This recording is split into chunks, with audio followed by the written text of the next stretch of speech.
Did that fix it? That was weird. Interesting. Well, thank you for the heads up.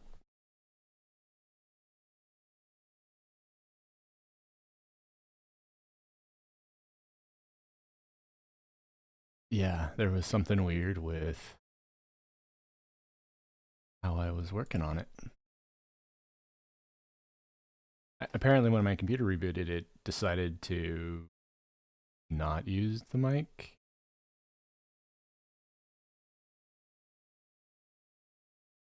It wasn't even listed as an option on the device list. So I just unplugged it and plugged it back in. Hopefully that's not a trend.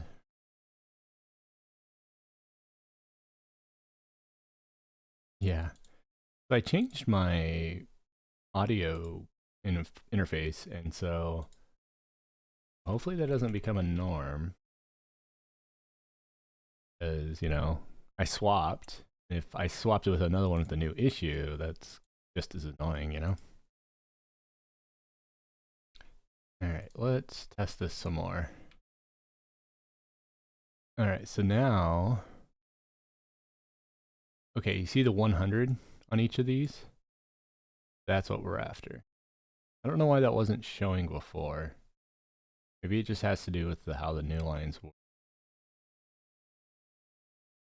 But regardless, now we have entries.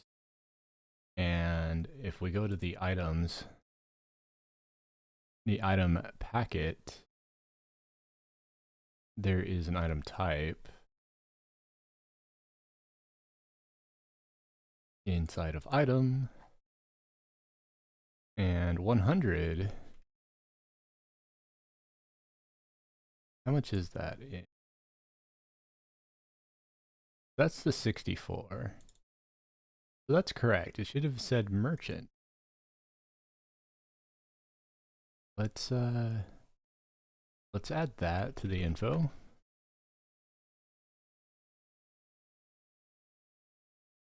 Let's see if we... What was that plus XE for you put in that Discord? What does it do? Plus XE. I'm not quite following it with that name.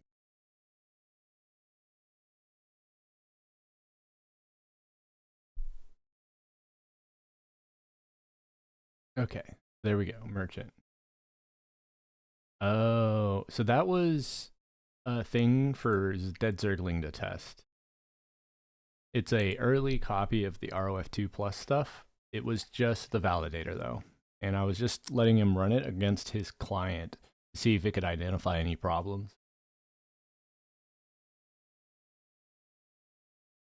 Yeah, it's useless right now. I wouldn't bother. I probably should even delete it real quick just so you don't have that confusion.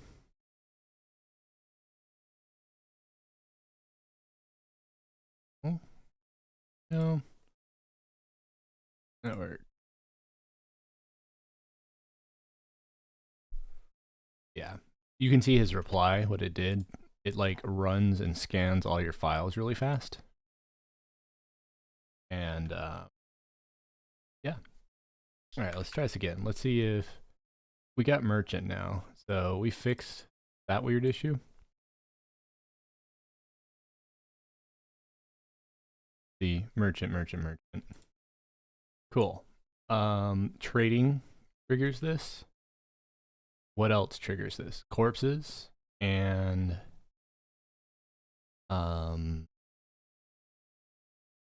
basically all of these different contexts.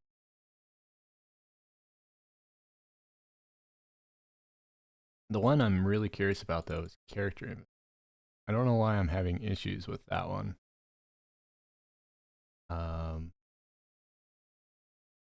For some reason, the inventory packet receiver is just outright failing.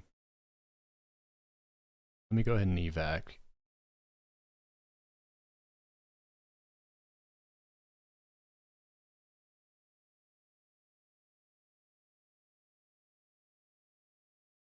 You don't have logs on run that do you. I'm not a fan of running log on. I do this very second because I keep testing things, but the plan eventually is to make it so you don't have to turn any logging on. See, I am getting car inventory. Interesting. But notice it's only one element inside of it. This has been inconsistent to get my inventory though, which is weird. I think it's because I'm losing packets, and those packets that are lost are failing to give me the event.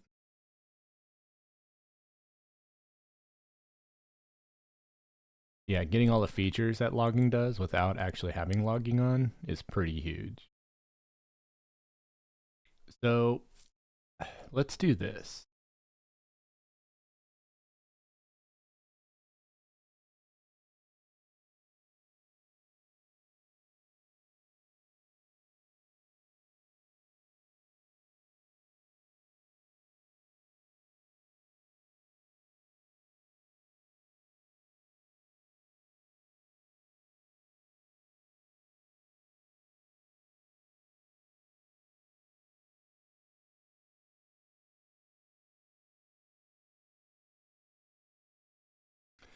So I think also a possibly useful field is the slot number. I was ignoring it for now, but there's like this weird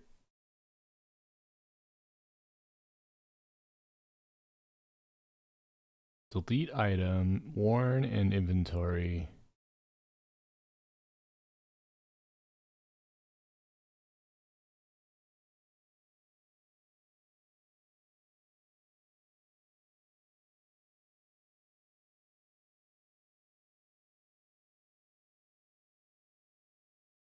And we're gonna gate again or mess with that Python code. Only when I work in Blender, because I have to for it. Not my favorite language. See, I didn't get the damn packet. I don't get it. Let's test a repeat attempt.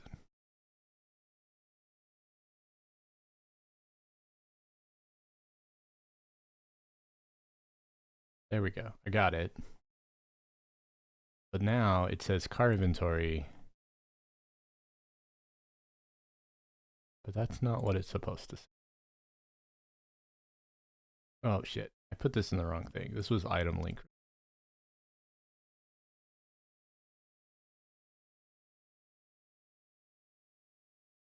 Do that.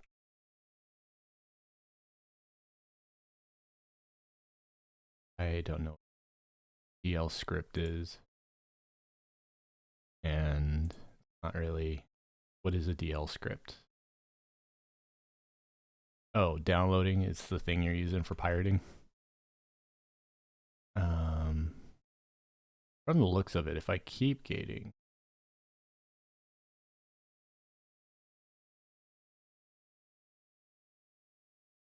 sometimes it works.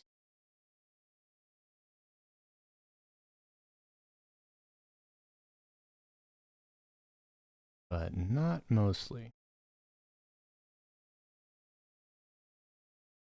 There we go. So I have a view link from car inventory packet.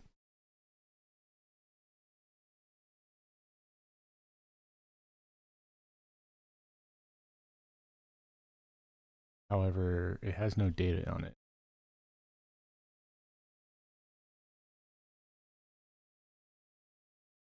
Yeah, I don't know if you should really be talking about it, Dragon, in detail on Twitch, but thanks.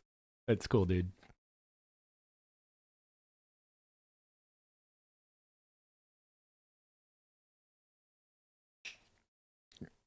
Anyways, I'll be right back. That's something real quick.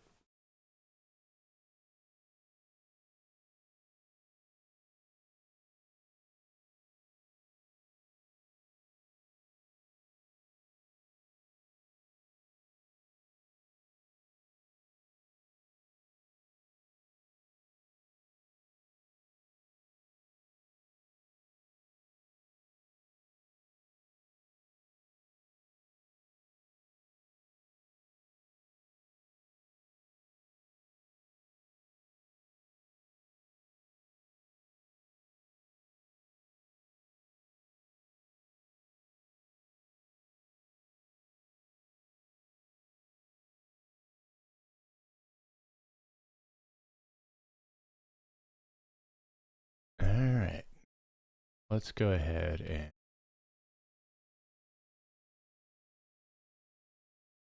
I'm trying to isolate what exactly this car inventory is doing. Sadly, very informative. We're going to debug on test character.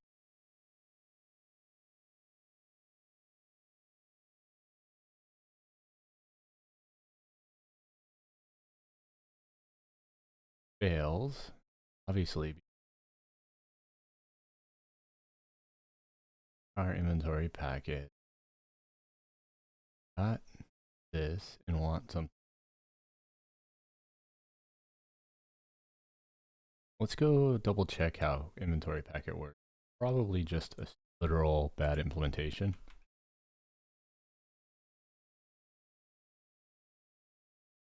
Right, Dragon. What I'm referring to is, you know, it's just a topic not worth even bringing up.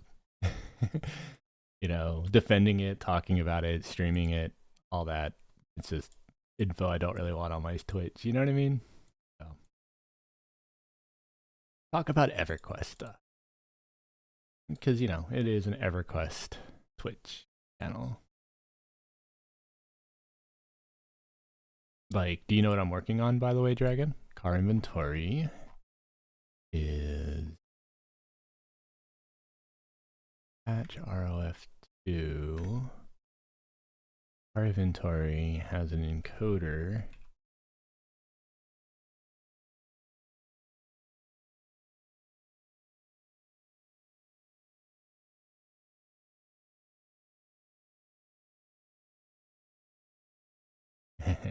Yeah, the plus thing will be very nice. It's on the list. I really wanted to hit a couple more milestones with this project, and then I'll go back to ROF2 plus.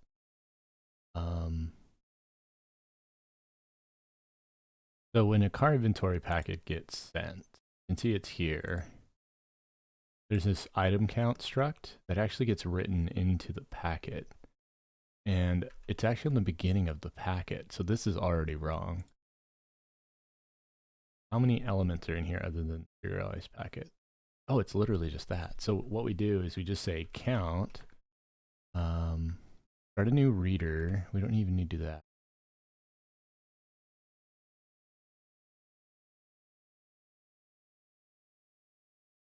All right.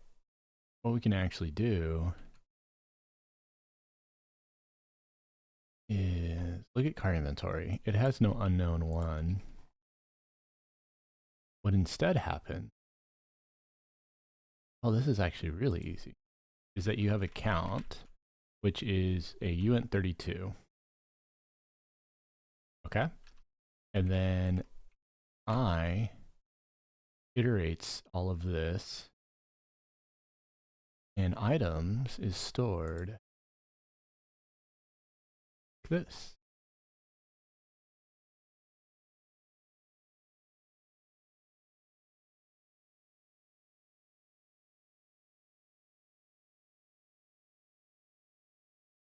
You don't need to put, I don't understand why it does that sometimes. Okay. So let's test this again.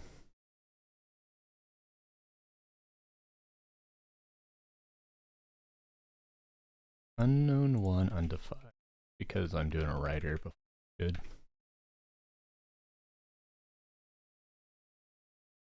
All right, so it says got inventory packet.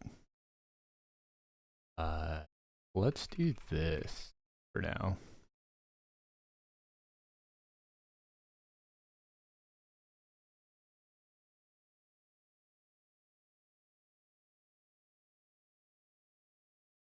So you can see it's off EEAR by 3 elements for some reason. Let's double check this. So OB writes the item count. Then it writes a item packet with a slot ID being utilized during serialized item. What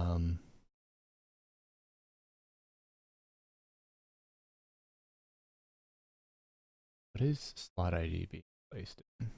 Oops.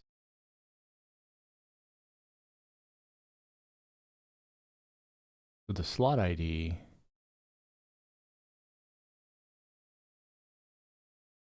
is main slot. Yeah, so main slot is context of where this item goes. So we're on to something here. Now the problem now is, how do we know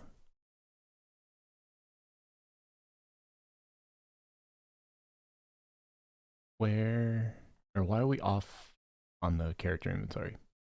Okay, so we start a packet. Okay. We write out the item. Then we put the item into OB.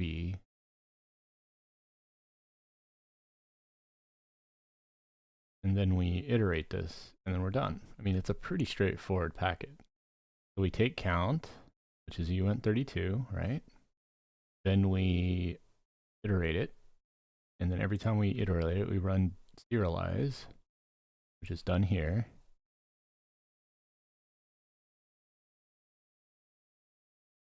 Why are we getting this?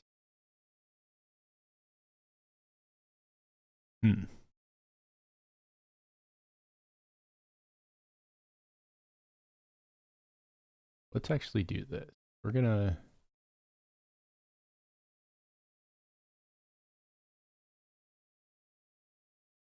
deserialize this failing. Okay. Then we go back to test.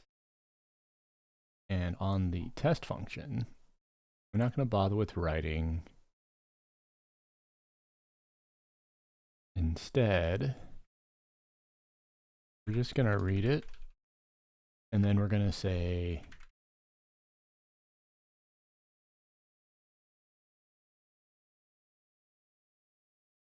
like this.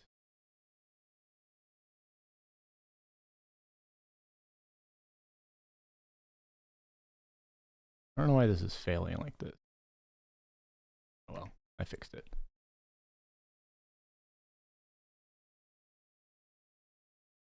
Why are we infinite looping? Pause. Let's go up the stack.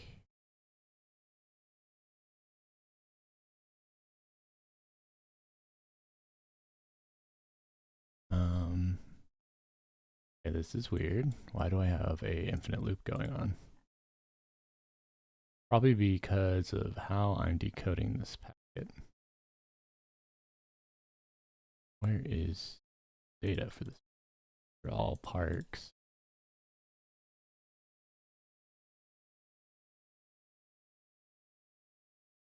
This. Weird. Let's do this. So count is 29. 1, 2, 3, 4. Let's go check out the, what are we decoding this into? Into an item struct that is ultimately in request. So we can see here all the items that are being decoded. We can already see there's a misalignment because like the hash and the packet type is incorrect. Hey Virus, how's it going? Hey Cred, hope you're doing well. Give me one sec. I'm being pinged somewhere, so.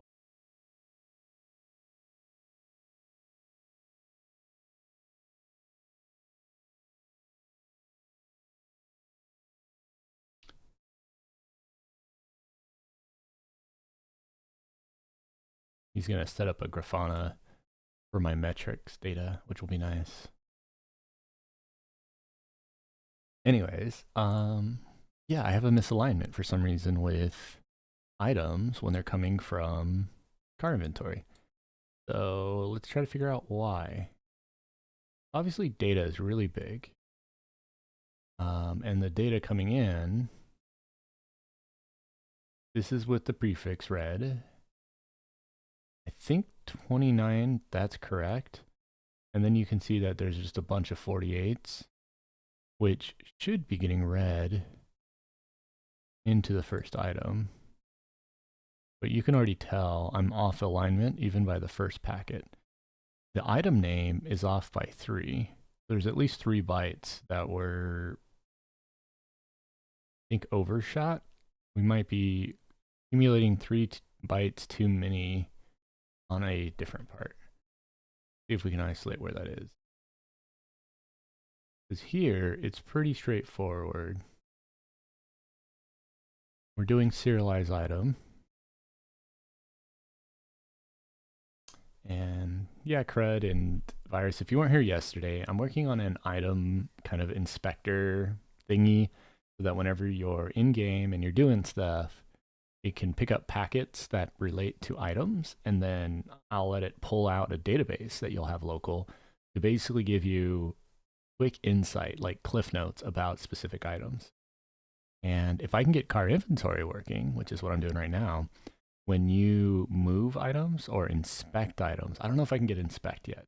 There's something weird with that packet, but when you move items, I can detect that and give you context about it. I already have it pretty much with corpses, but anyways, we'll see how far I get here. So for some reason, when this packet starts and it writes the first chunk of the packet, which includes the serial number, this serial number is off alignment. So it's almost like my packet's wrong. I could actually double check that too. Let's go to car inventory test. Let's look at the actual bytes. So we can see there's the header. This is interesting. This is already incorrect because this part I think is still part of the header, and we know that this is ending up with 29, which I think is one of those 30s. Let's see. It's a 1D. So right here is the count. And then it's counting about 16 bytes, and that is the hash code. But we're having an issue where packet type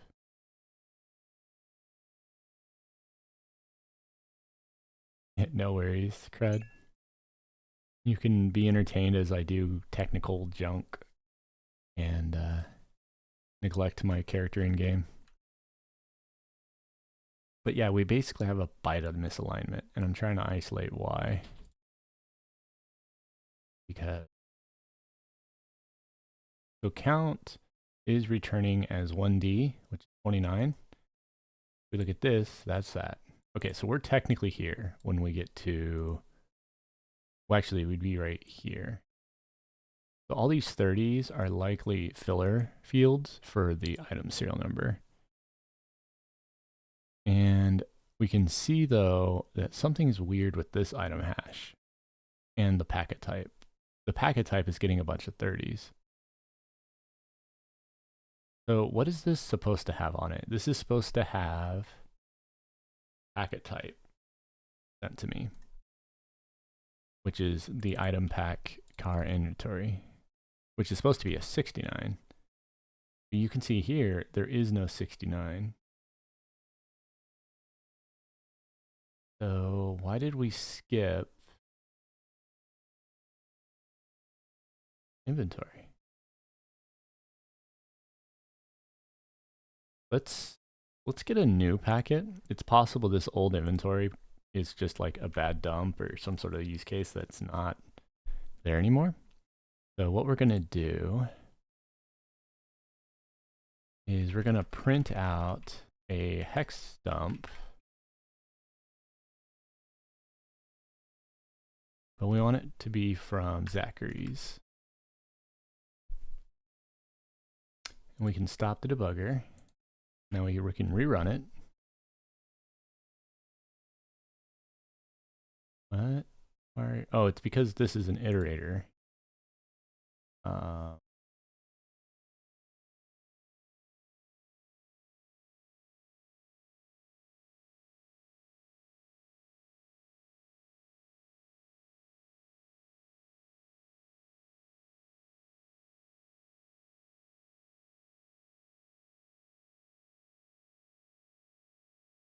our item, item. There we go.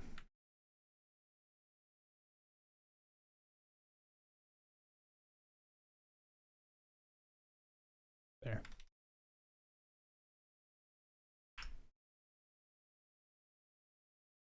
So what we're going to do is we're going to capture me zoning again.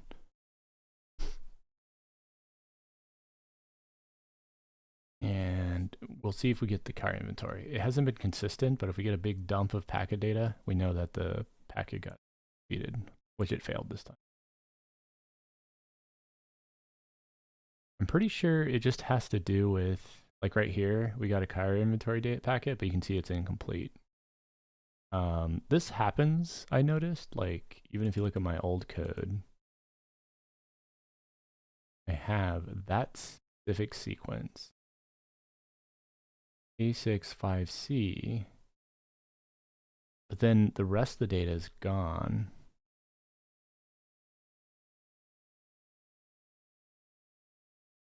Which is weird.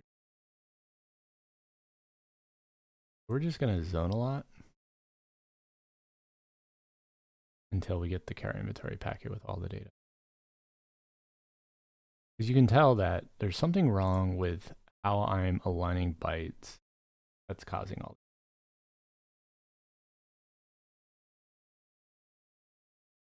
Which that's another error.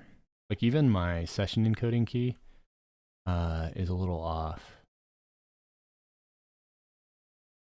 Which is another layer, which I might spend some time on. So like session encode key is during a session response.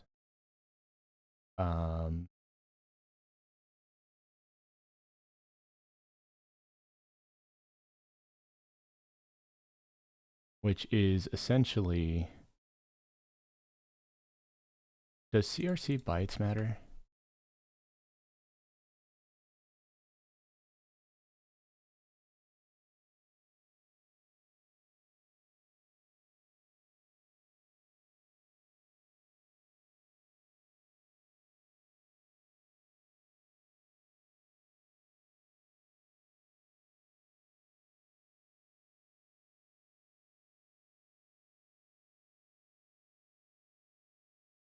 I think CRC bytes is like always the same value.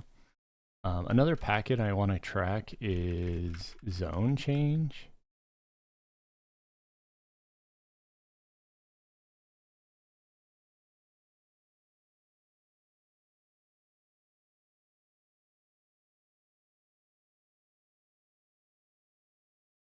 See, this is specifically the zone entry packet, which by the way, it does tell you, I think your spawn ID.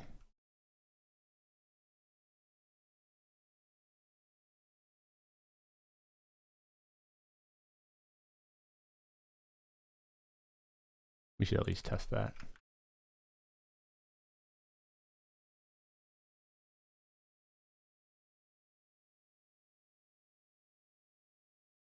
So when we zone, we set the CRC bytes now.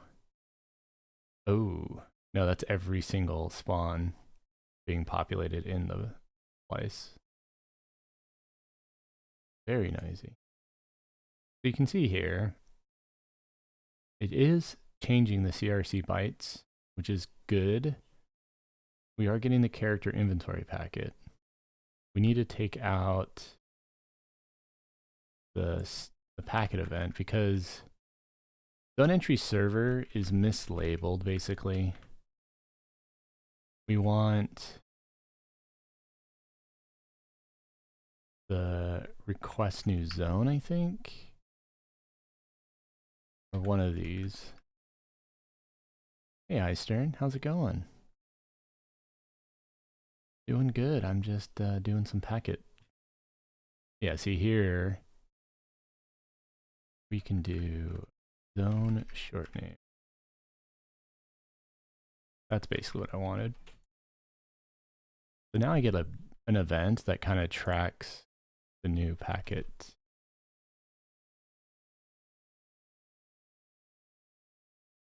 New zone. Let's try this again. So when you zone, you can see the encode key and CRC bytes are getting flipped around. But see, now I'm not getting new zone. And I'm also not ever getting character inventory. Super weird that I'm having inconsistent results. I'm pretty sure it's just a misalignment on data. This is also starting to drive me nuts. Maybe I'll work on that next. Fine. Okay, so what I'm going to fix is config. Right now, I have a bunch of data that's not actually being in here. And instead, we need to configure all of these config values to pull from the I checked leadership A and they were not working correct. I mean, they're working pretty good for me. I almost have the max. Well, no, I don't really have a max. I keep forgetting about them, but there you go.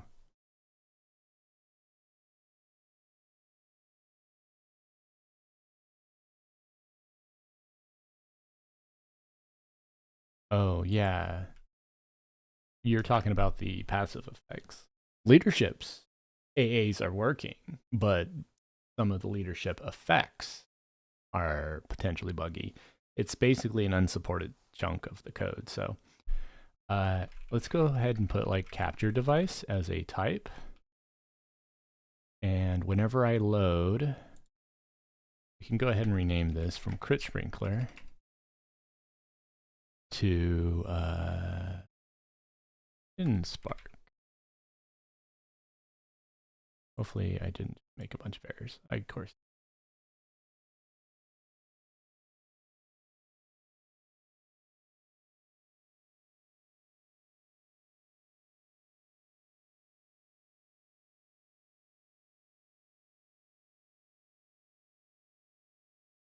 Okay.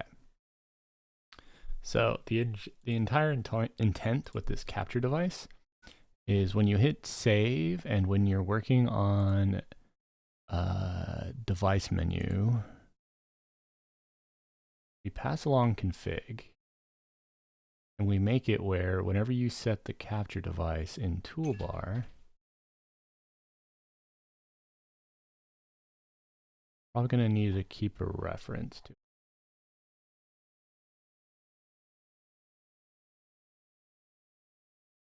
In fact, what we'll probably do here, we'll have config device name, and it's a pointer to a string. And so when this starts, we say config device name, set it to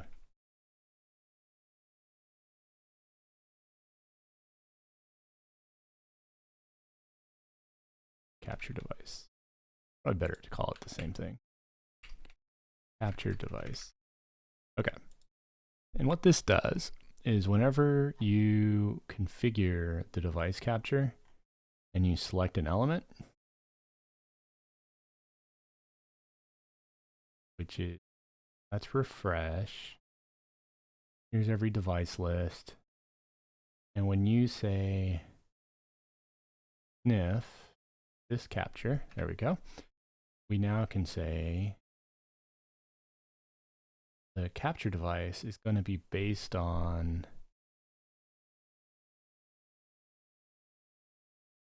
actually going to be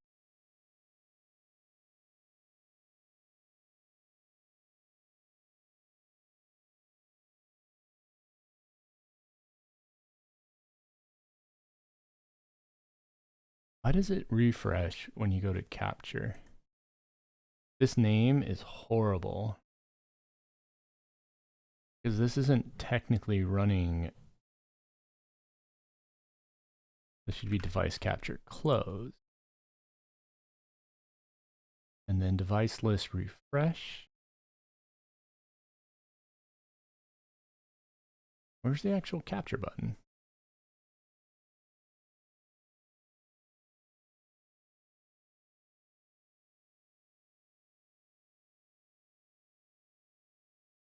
right here. So config capture device. Probably just be the device ID. And then in theory, if you hit the save button, which also needs to be a toolbar option. So if we go save, then we trigger the save event here. Let's see if it works.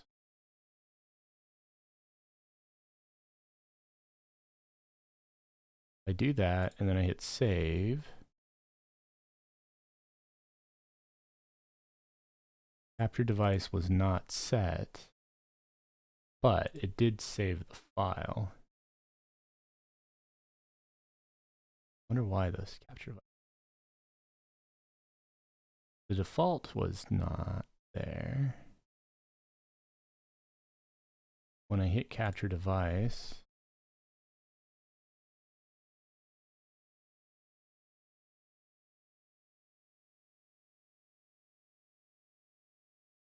possible I'm using device ID, and that ID is,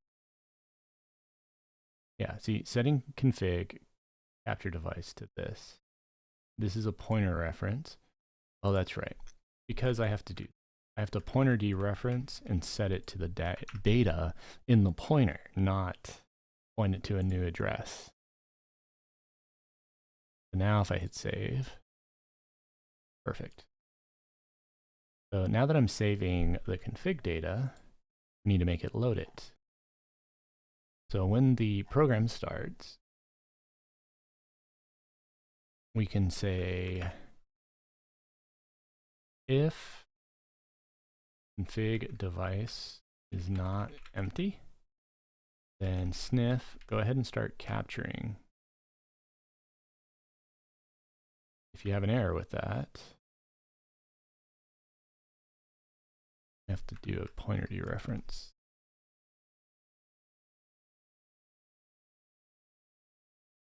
Oh, it didn't work.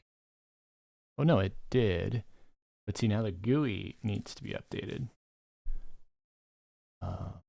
Where is the capturing option? See, normally when you start the capture, it does this. It handles the click, and it does all this. What we're actually going to do, take this function and just call capture start. We're going to make this new function.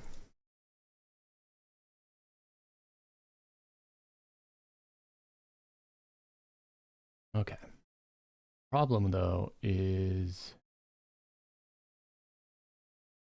it's using a lot of implied variables, which is weird. Really shouldn't be doing that. So on configure, run the click handler, start capture start, right? And when I do the capture start, I need the active device. We don't need to pass R exactly. So what we can do is this.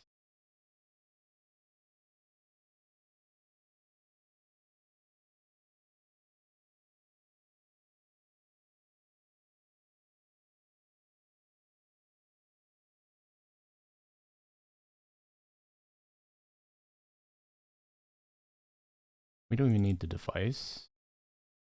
We just need the device ID.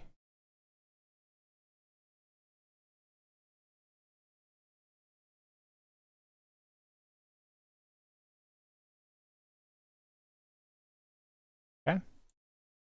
Next, the toolbar has a container that's trying to remove this, but for some reason it can't see container. I can't use container. Toolbar, pointer reference, it's normally passed around.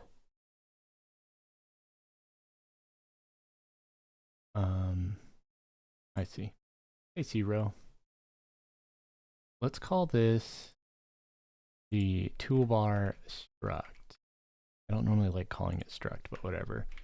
And then toolbar will become a pointer reference. to toolbar struct. And when this gets instantiated, it's now a variable that can be passed along. So now if we remove toolbar struct references here,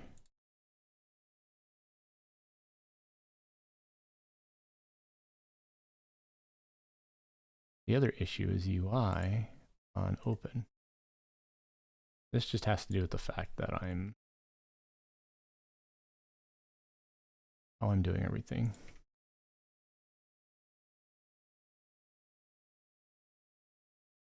Okay, did I fix it all? No, I need face as well.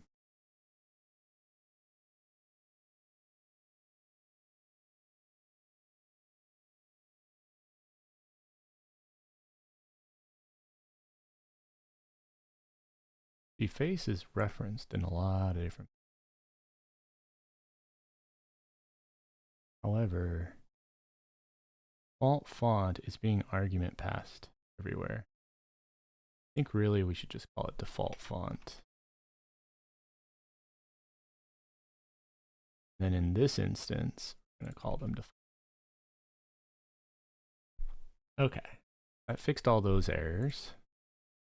The next error though is that error is never declared. Fixed. And okay, so I did all that so that when you start the menu, we now can detect during initialization that the capture device is set. And now we can just hit capture start and pass it the device ID. And this doesn't return anything.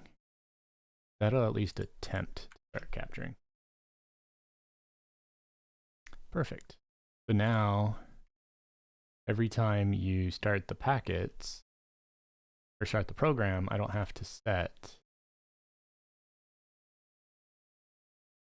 it auto starts capturing. That's what all that work was for. So I basically now can save capture device as a config option, as well as the main window position. Test that too. So like if we move it over, or let's maximize it, hit save, and then close, and let's start it again. Let's see if it starts maximized. Perfect.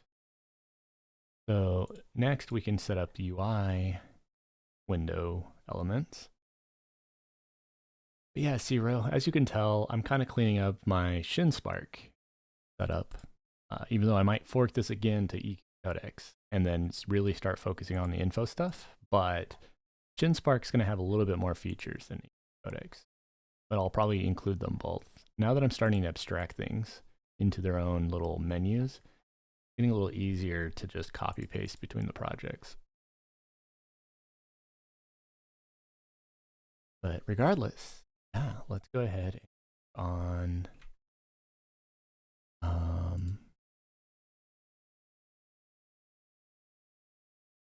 getting the windows to remember their location. If we go back to Crit Sprinkler, or even THJ Cast, but really Crit Sprinkler, we have all these window options, specifically the recs that are being used for the melee hits. So in pop-up, there's a bunch of config options that get passed as pointers. You see this? And we're going to basically replicate that. So we'll probably call it window now because it's a little confusing. So this is actually pretty easy to do. All we have to do is go into, let's say, info, go to the initializer, make sure that it passes config,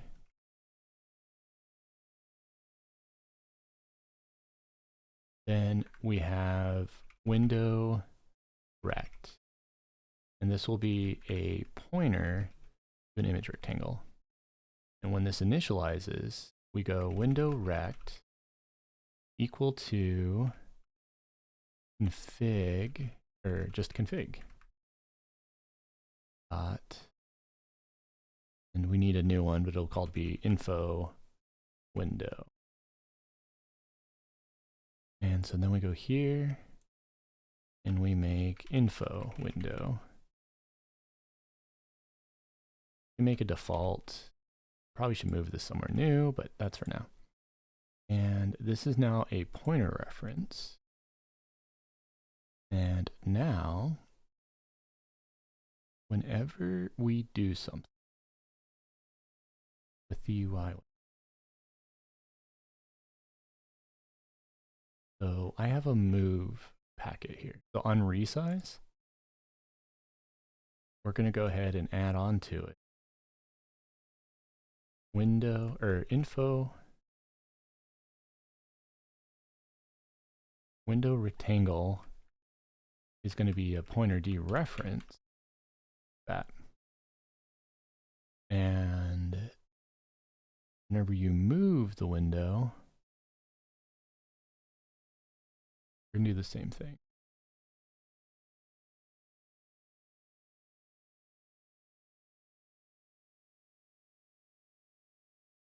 Cool. Now, when it loads the window,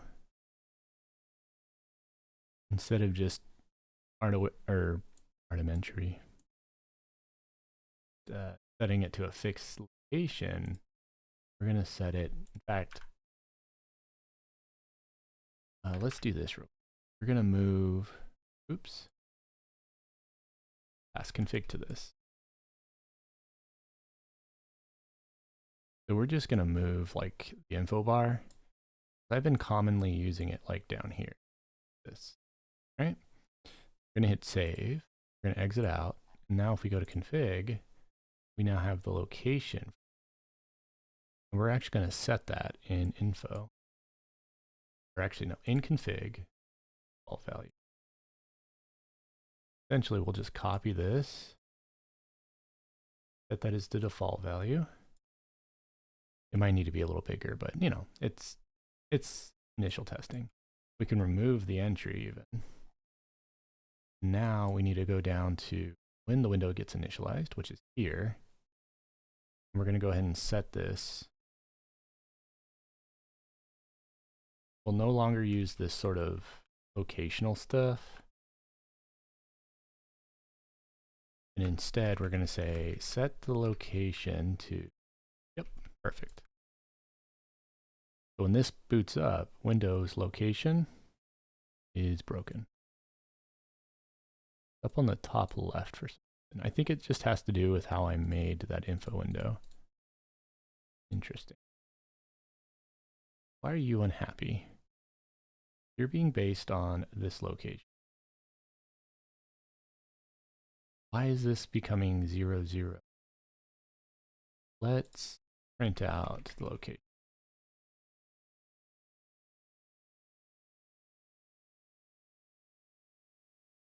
Yeah, see, window rect is being set to -0, 0. Did I not set the value? Oh, this is also during open. This is technically, I mean, this is right, but window rect hasn't been established because I never, well, it's set right here. Huh.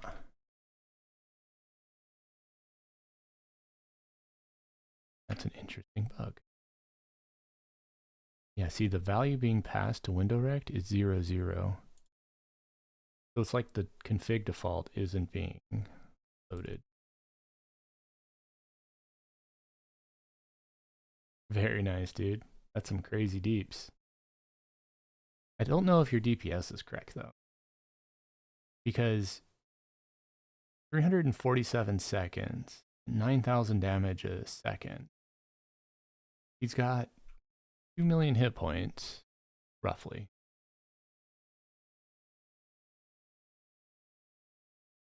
That'd only take you 201 seconds.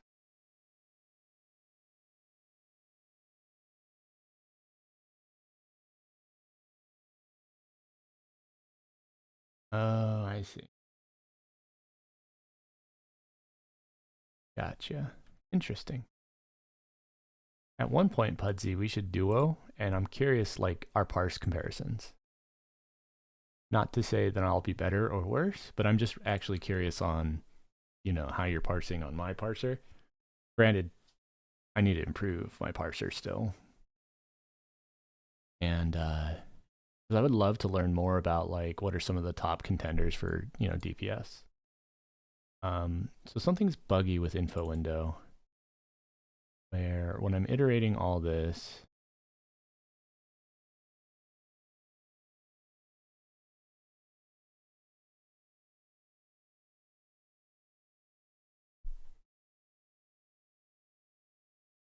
there's something weird with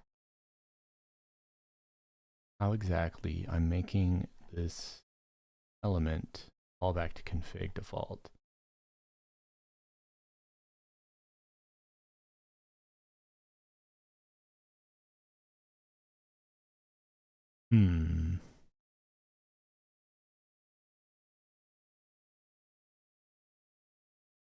Info window.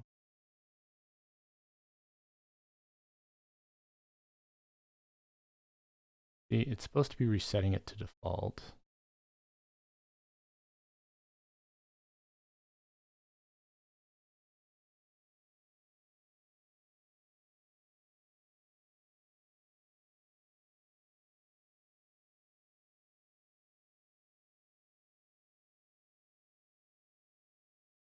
That is correct, Ranga TV.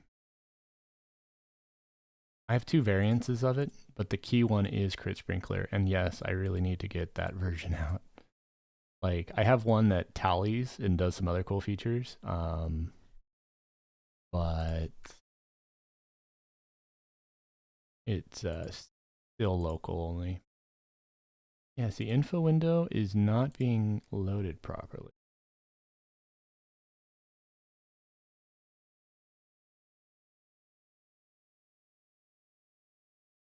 I should add a sanity check feature for images as well, rectangle, so if you touch the INI, you don't, get problems. Or in this case, if you get a corrupted one, it'll fix itself. But first, I gotta figure out why info window is getting a 0, 0 coordinate and is not falling back to default.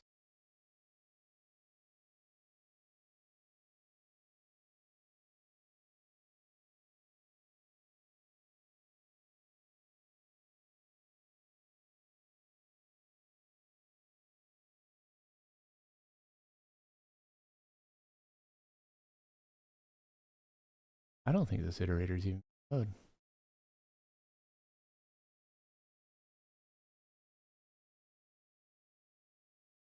Are those crazy 16k dot ticks under a damage buff? Not sure what you're referring to with the 16k dot crit. I need more context. So I saw you getting some 16k crits last night. That was probably my nukes.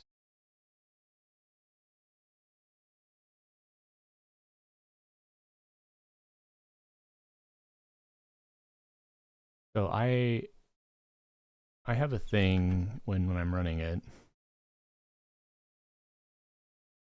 Why is it not even loading this? So, oh, this is only if the file doesn't exist. I see. That's why. We fixed it. Okay. So we need to take out these echoes. Here's the problem.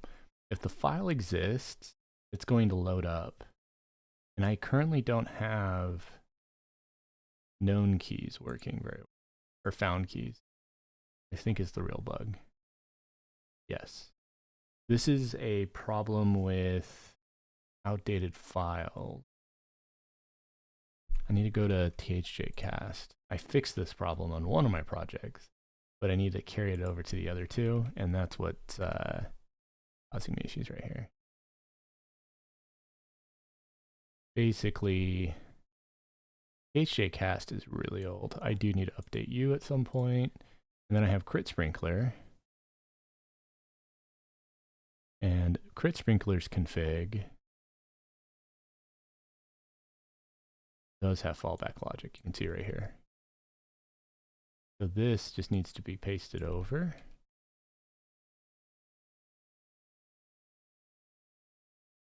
Okay. Anyways, we got that fixed. And now we have the info bar. So, and now we can set up the capture device. We can save that. And now next launch, auto start capturing.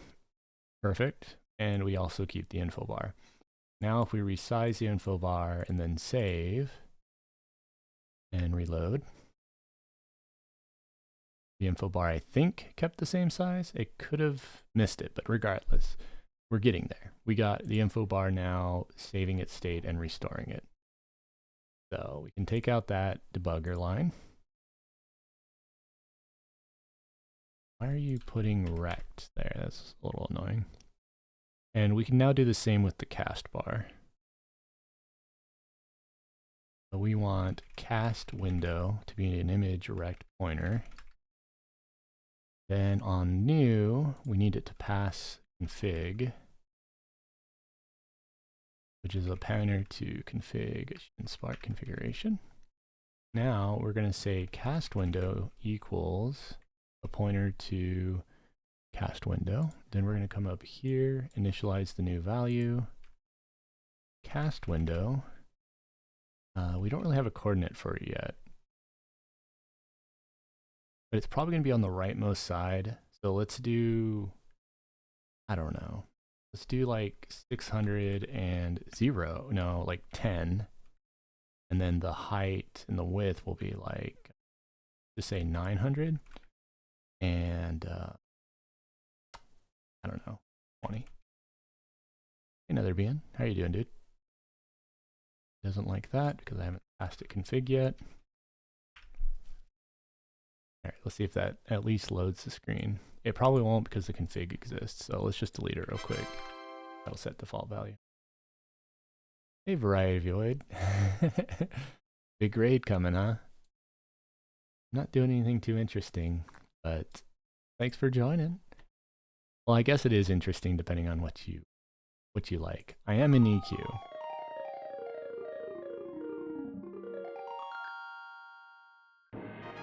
But yeah, thank you for the raid. And thanks for the follow, Erasmus. You know, I thought I fixed that. It's weird that I'm getting the thanks for the follow voiceover still. Anyways, so I'm working a little bit more on that EQ codecs projects. I'm specifically trying to clean up Windows state stuff. So thanks for the follow, Ryle RPG. Thank you for the follow, Ryle. But yeah, some fun, nerdy, maybe released one day feature sets. So thanks for the follow, the _blind_hunter. All right, we're gonna go ahead and toss that in there. Set that to the cast window, and then on resize. Does this even have a resize capturing tool yet? I don't think it does. So we gotta fix that real quick. You see here, there's this move handler. Yeah. Thank you for the raid. Or thank you for the the follow, Blind Hunter. Yeah, so we're working in code if you haven't noticed. What we're actually gonna do here is add to the move handler and set the window rect to the value here. Technically, we should call this cast window. And now we take the onResize function and probably just copy paste it. The only difference is the window rect part, which I might go like this. Just to keep my code more consistent and easier to copy paste. So this is now window rect. And you're also now window rect. And you get set to the window rect position. Thanks for the follow, NYJ_squints. Thank you for the follow, Squint. All right. Why are we still having that error? Come on. Okay. I'll show a little showcase here in just a sec. Oops. I'm crashing things apparently. So on resize, we get a pointer dereference error, which is interesting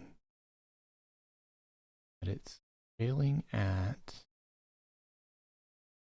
technically 140 is doing an update, and it stacks all the way up to my on resize func, which is going to be based on the window. Probably has to do with window not being set properly because of this. There. Now you can move it. Howdy, shout shout. Welcome. All right, I'm going to give a little demo now. Things are a little chaotic. Obviously, I'm in the middle of working on this, but some stuff I've added. I've been working on when you zone, snapshotting your character inventory, and then utilizing it so that the general idea behind what I'm working on, well, I'm working on a number of things. This is a DPS report. It's like recount, if you ever use that in WoW. This over here is a cast bar. I can show that one in action pretty easily. So whenever you're casting a spell, you know that THJ has a bug where you can't see your cast bar a lot. Like if I cast something that does, like Winds of Gelid, you can see Winds of Gelid ends prematurely because of spell haste, and it doesn't accurately show on the client.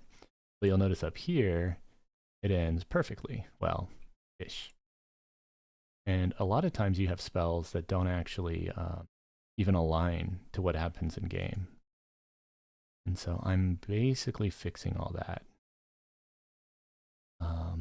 The other thing I'm working on, you can see my DPS report up here, which is like % based. How this whole tool works is that you tab over and you can actually modify these different windows. Like you're like, oh, I want this to be, you know, above my map. And I want this info bar to be over here, bar a little bit over here. And you tab back over and you can see it sticks it onto your screen. And yeah, granted this one, it's been having a bug lately where it won't show the progress bar every time. But anyways, the other thing I'm working on is whenever you loot a mob, so you see like this weighted gloves, it's supposed to use the info window to send data about it. A bit buggy right now. You can see the loot item request, but let's see if we can, there we go. So you can see on the info window, the moment I looted, it says weighted gloves, the item ID, the price that it would sell for, and how much favor it would give you as well. That's like the introductory data that I'm going to be starting to give insight on. And when you loot it, it actually does a trade event and puts it on there, which is interesting. I literally just finished that yesterday. It has a timeout after about 5 seconds. It should flush it. Should, but you can see here that like that event didn't actually get populated. Again, though, I just coded this, which, you know, bound to have some errors. And yeah, the other big event I want to capture is whenever you zone. Oh, by the way, when tribute effects happen, you actually get all the tribute item IDs, because that's literally all tribute's doing is a tribute item packet occurs and basically tells the client to equip all the different, you know, tributes you have on right now. So like Power of Alacrity, giving spell haste 4, right? Power of Suffering is giving the Burning Affliction 4. Power of Will, improved damage. So you can actually see the items come up on that window. I'll probably just ignore tribute items when I'm done with this. I have an issue, as you can see, with whenever you loot something, it's sticking the old info. It's supposed to have a timeout where the first event that gets sent adds a new label, and then I have a flush that after a second, the next time you get an event, supposed to run this event. So if info flush is before now, it's supposed to run it, but otherwise, puts this into the future. I think this might have to be after That might be my bug. Let's test that. Now that I got all the capturing better. Cool, so we tried to loot this. This isn't worth looting. You can tell that it doesn't go for any money. Though actually it does. That's a bug. Which is interesting, actually, that this has a value of 2 silver, but I have 0. I wonder if, I'm actually curious about this.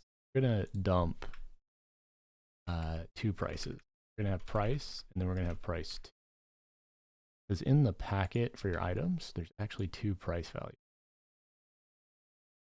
I'm gonna test that real quick and see if we why the value isn't aligning on that one. First of all, this only says 1 price. It's probably because it's only running the bottom line.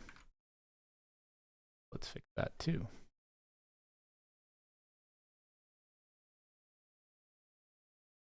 Okay. Again, put it in. That's interesting.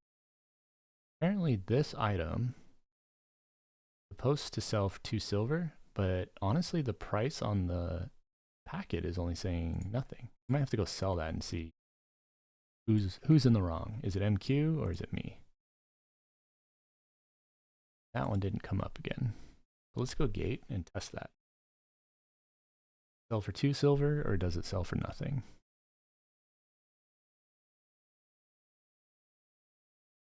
It does sell for 2 silver. That's a bug. I'll have to fix that at some point. I guess another fun event, which I'll have to block later, is whenever you look at a merchant, you actually are getting a huge dump of info from the merchant. I truncated it because it was so large. And what was also funny about this is I'm actually getting packet data that wasn't even listed on the merchant. So there's like hidden items that get overflowed and never displayed on the client, but the server manages. And this actually would tell you all that. Anyways, just a cool little project. Actively working on for a little while. Gonna make this white and like smaller. This for now. And then we're gonna go ahead and save that. The next time I start it. Down there. Like that. Cool.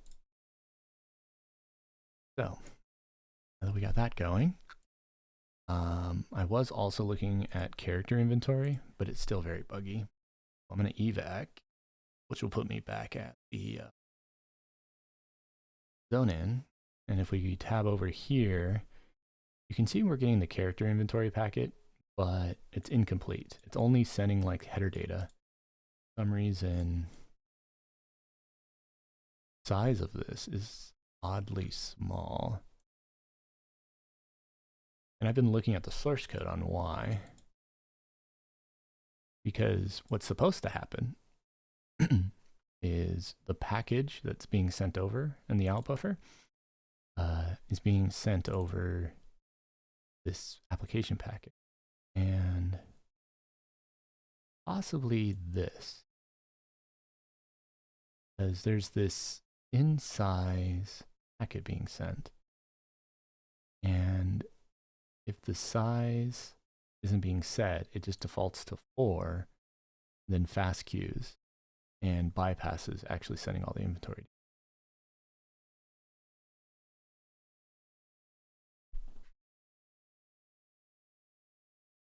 Now I'm gonna have to do VLAC and try to break 8,000 to make myself feel better. Yeah, dude.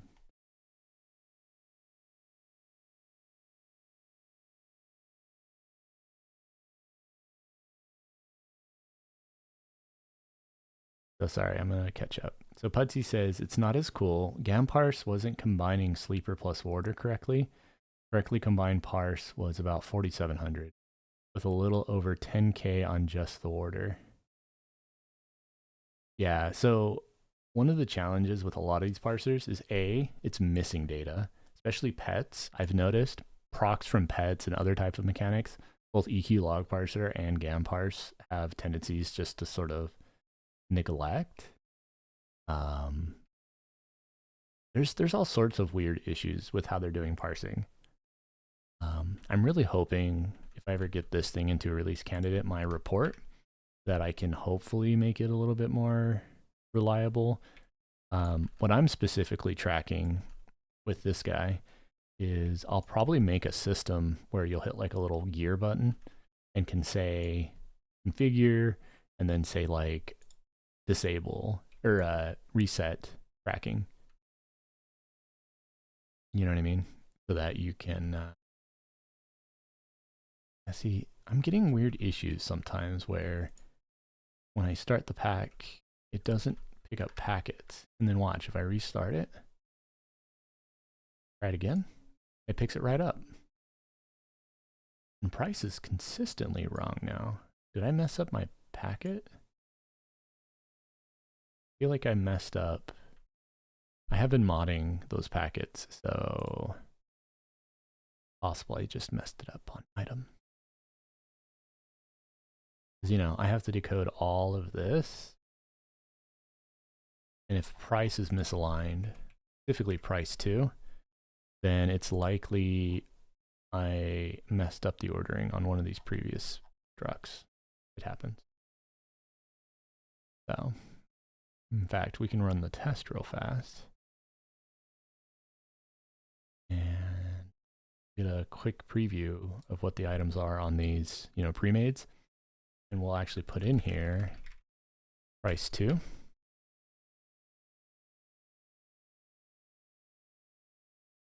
So this looks correct.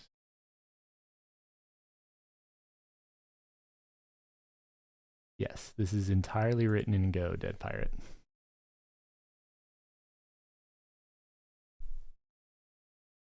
Which is why I can hop into a debugger. You'll notice my compile time. So like this is me literally compiling it from scratch. 1, 2, 3.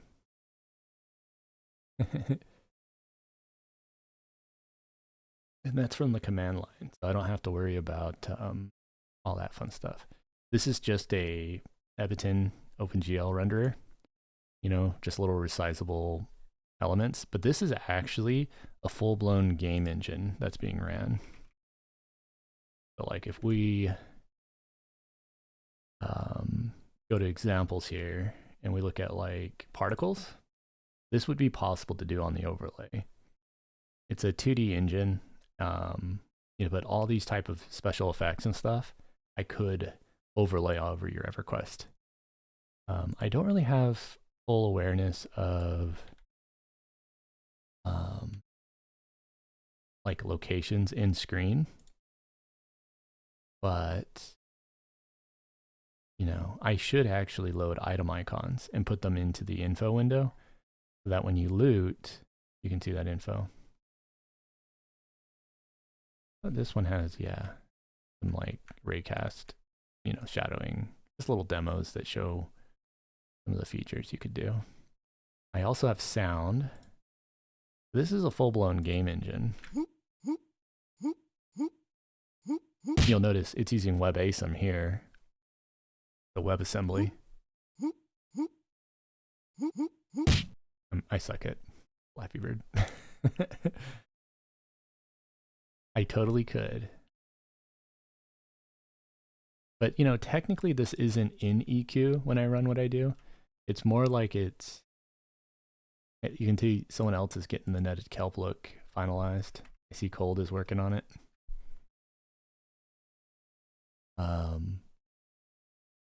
But yeah, I see you, Cold. Got a lot of work ahead of me to get this fully cleaned up, but it could be fun. Now that we got the config working, let's set the log path. We're actually going to rename this to EQ path. And we're going to put this to EQ path. And we're going to remove the ini. We're going to go ahead and grab the main package that looks for log path. Actually, I think it's in the toolbar, to be honest. If we go to menu toolbar, we're going to set a new variable called EQ path. And it'll be a pointer string, probably with a config prefix. I got the gnome skim armor, then found out it doesn't show up on Dark Elf. Womp womp. Yeah. I think I look pretty good in Tizmac, and just the head and the chest and the legs of Tizmac. I probably should fix my boots at some point and the arms, but I don't mind it. I think it looks good. All right, so we got this config EQ path that we need to set.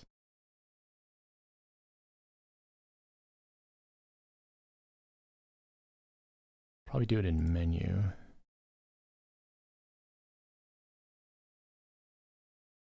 One of the mermaids dropped the tunic. Yeah, the Nereids do, and so do the enthralled bulwarks, enthralled mobs on the top. So, but they're like 1% chance. I looked it up yesterday. Regardless, now we have an EQ path being set. I think for the time being, what I'll actually do is I'll just recapture the device, reset my UI a little bit, hit save, then close, go into my config, and set the EQ path to like that.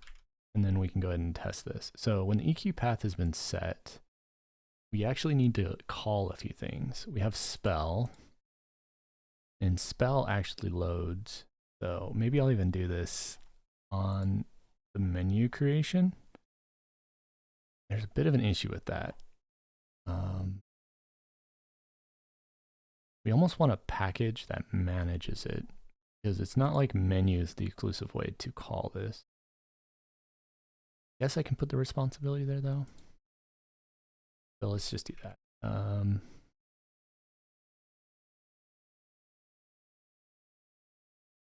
So if,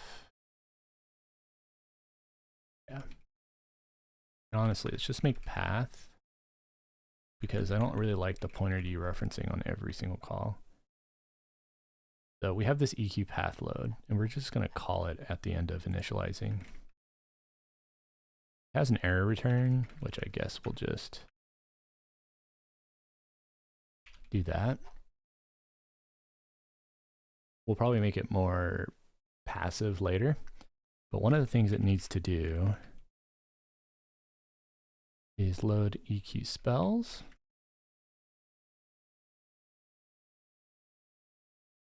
So we run it like this, we should at least get the spells loaded now. Incorrect function. Oh, that's right. We have to add on, what is it, like strings.join? Is it join? No, it's file path, I think join. And then we can add on spells US. There. So I just loaded all the spell files, which is cool because then we have icons. The other files I'm going to load is your icons. So if we go to UI files, default, and where are the icons? They're the drag items.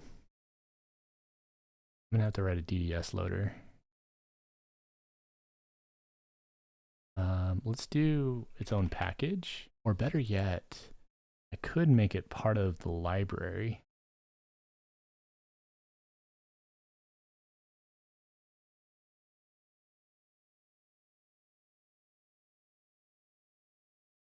And there'll be like icon load path, and we'll be storing all these into its own thing, but basically we'll be passing it stuff like this.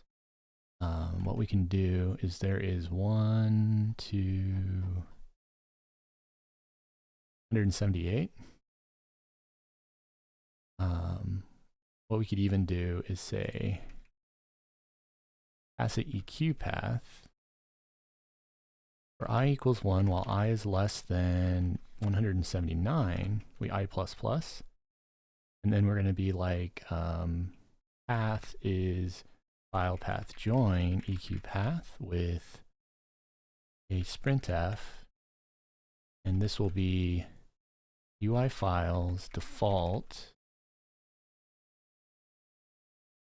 and then drag icon, drag item number.dds. Okay, so this is the full path that we're gonna. So now we're gonna do probably just read the whole file. I don't know why this is os read file path. If there's any errors, return an error. We should have context here. In fact, we'll do a file name and then make that the drag item part. Move this out. And then we can say file name here. Okay. So for now, we'll just do a message like that. We'll return out. So now we have this icon load, and it's technically not loading yet, but it's just the scaffolding. And here we can go error equals icon load path. It's actually going to be library icon.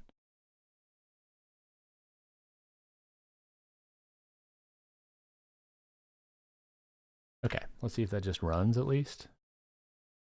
Cool. So you can see there, it loaded all the icon files into memory.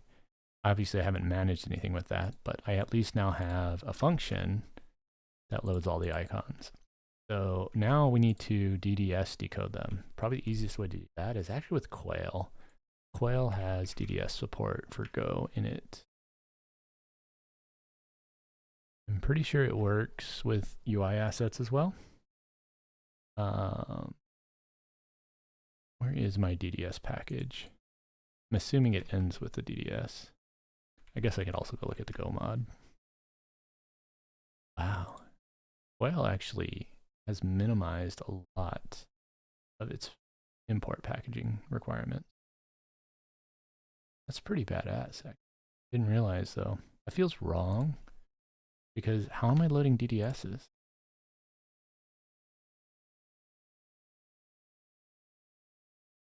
Maybe I have a converter here. I must have removed the DDS loader because we abstracted it out at one point. So we'll see which DDS it calls. Mishalin, Alishin, that might be fine. Let's see. Honestly, I don't think the UI does much. All right. So now we have the asset in a RGB image. We need to now split the icons. And I want to say that Spire does that. I don't know if I have Spire cloned yet. Nope. Spire is an Acadius project. And it's written in Go as well, so I can always borrow from it whenever I need something that he's done and I haven't yet. I may have a icon loader somewhere in all of my projects. I can't remember it off the top of my head. We're going to start from scratch. Or not even scratch. We're going to first see if we can find his. So icon, they're called like item DDS. He may not actually do, he may just auto-generate this and never actually hot load it. You see here these item icons?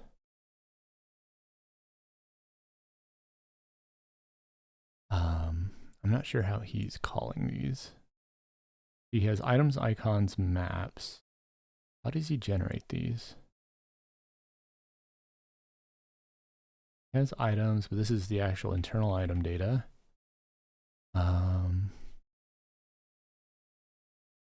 He has models, controllers, CRUD. He has his system data, models, internal,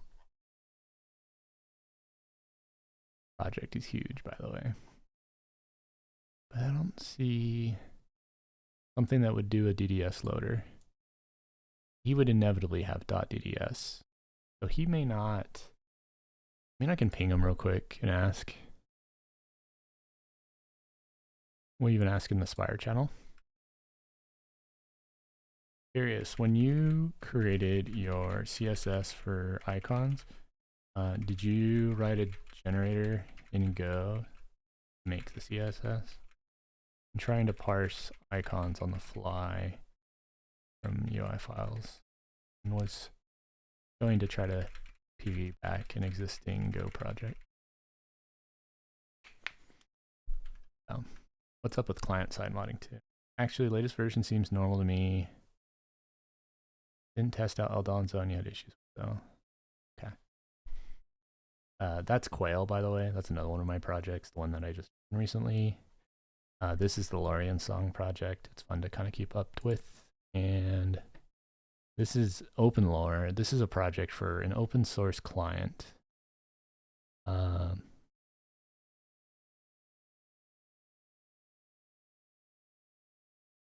Brainiac is actually one of the main creators of, not creators, but maintainers of the MQ, MacroQuest stuff.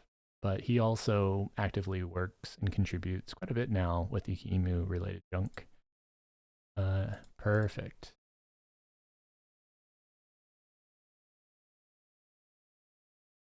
So here is his loader. And what did he use? He's leveraging, he doesn't have a DDS loader in there, does he? That's fine. We can dissect this. So he's looping through the sprite sheet. He reads the file. He uses what's called Packer2D to create an array of images. He looks for JPEG and PNG. He loads it. Checks if the size of the sprite is proper. I tried to get this to run on Unraid, but I couldn't figure it out. This being Spire Oder? Odir? Odir was a mob or a hero in League of Legends. So then we have percentile float resizer. Then we add blocks to it and ultimately parse it. And then he packs it all. Yeah. I'm not sure how friendly it is with Unraid. I don't think anyone has made like a pre-made template or, adheres. The closest thing you're going to get is called AckStack. AckStack project. Acadius actually works. And he doesn't, I don't know if it'll work natively with Unraid, but if you look up AckStack, I think it's one word. Maybe there's a dash. There it is. This project I would take a look at. AckStack. No, Ack. Don't mind me. Just being me. You're all good. Red. But yeah, this is AckStack. All right, so we know that the icon loader, I can kind of use this. The problem though, like this data is useful, but it looks like what he is pulling from are JPEGs, and we don't get JPEGs, unfortunately. We get these DDSs. I'm curious though if his DDSs and his JPEGs are the same file. Let's open this with GIMP and just verify. Because if you look at these files, you can see there's X elements on it. In his code, I think the packed items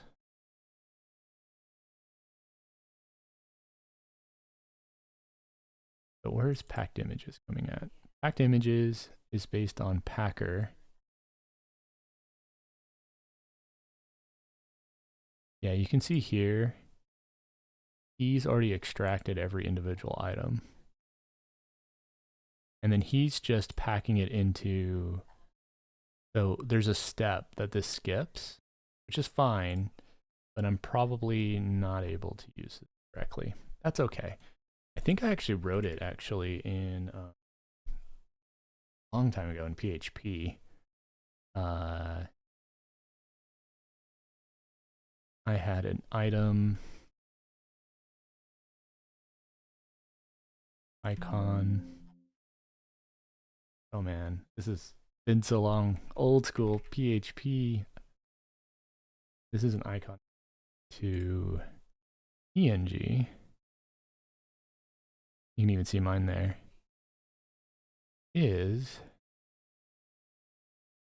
What is he doing here? Let's just take a look. The only part I'm kind of curious about is the iterator part. I'm trying to.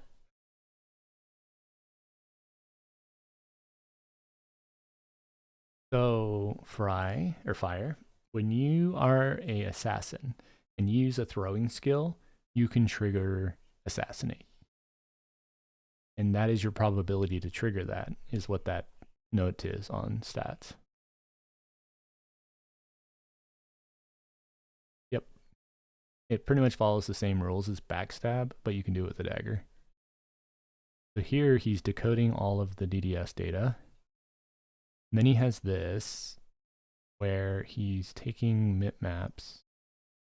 And then we have the images. He does decompression. Wow, his code is a lot more convoluted. He's actually doing a full-on DDS decoder here. I wonder if he wrote all this or if he just copied it. That's a lot of work there. He must have copied it from something, I imagine. That would be a lot of effort. But what I care about is this. So here's the sheets. He's iterating the files, and then he has this code here. We could probably cheat. Let's see how Copilot does, or ChatGPT. Convert this to Go. What's your guys' bets? How bad is it going to do this? All right, so input folder, output folder, spell icon size. That's not bad. It kind of does that, Fred, but it sucks. But I use it all the time for that because it makes life easier. Okay, let's test it. I don't know where the target image came from because they're all DDSs now, so we can ignore that. We can take out all this.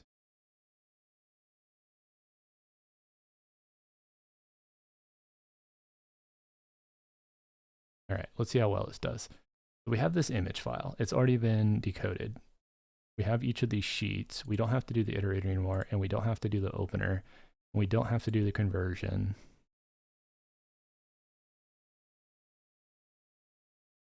Okay, we don't need to worry about these. And this stuff can actually be removed here. The icon sheet bounds is going to be the image bounds. And I think we can use sub-image on IMG. No, because image is being decoded as a generic image. We actually want to do the assertion.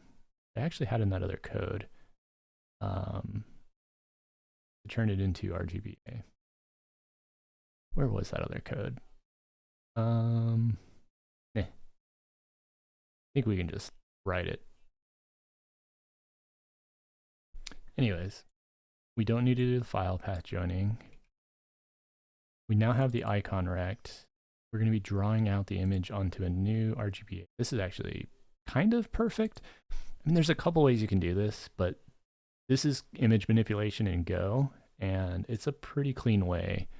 But I think we have to convert the image to RGBA. In fact, let's try this. Create a new variable called RGBA that's based on image and asserts to RGBA. Let's see if it does this right. I mean, yeah, but I do a switch. Be like, it's all right. Let's test it. Let's see if this actually works. Okay, so then it's going to create a file. It's going to encode. We don't need to do that step. Icon sheet bounds. This is just image, right? We could technically convert all these IMG references to RGBA because that's truly the file we're working on. And then, yeah, let's assume that works. If that works, we now need to create a map. And what's going to have is icons, and it's a map, and it's going to have an integer, and then it's going to have an RGBA reference. Yeah, I think that's right.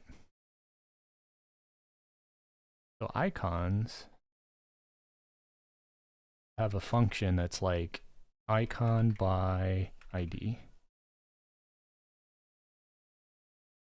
Yep. And it'll be nil if the image isn't there.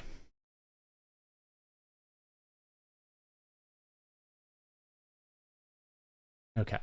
Now here we have to put this now into this. Let's see if it figures that out. Icons.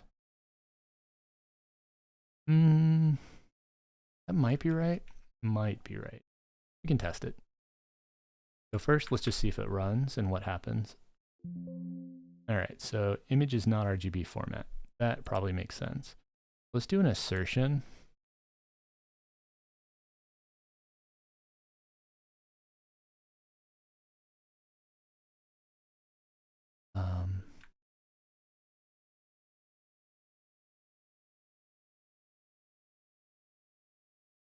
No, let's do like val, and then we can just set this to value.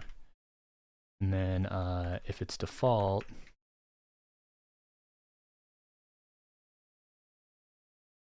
yeah, you forgot or I forgot the sprintf. Why are you not liking that? Can I use, oh yeah, technically this is an error. That'll cause a message box with it failing. So this is an nRGBA. That makes sense. Let's change all of these references to nRGBA. And we'll also rename this to nRGBA just to keep it more accurate. All right, so now we have an assignment failure because this should have been made on call. Cool. So we're done with that. Now we need to load an actual item icon. There's a couple ways we can do it. Let's tweak the info bar to now load the RGBA. Technically, we should actually convert this to an Ebiton image as well, because that actually is what all of my UI is going to use. I'm pretty sure. Like if we go to image and we look at all these references, yeah, it's an Ebiton image. Well, let's do that real quick. Ebiton image. Ebiton image is like been processed for the OpenGL renderer or the DirectX renderer. So we want to do a conversion here.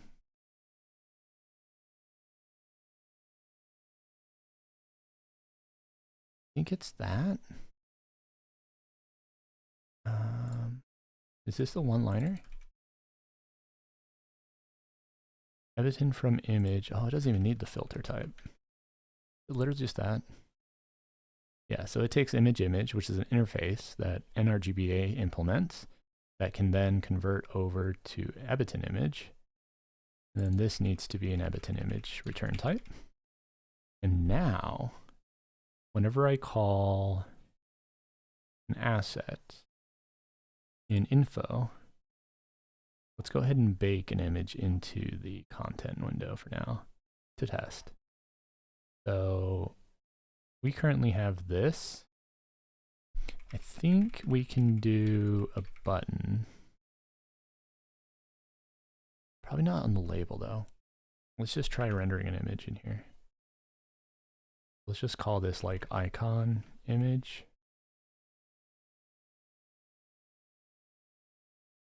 Let's see how well this does. Default values.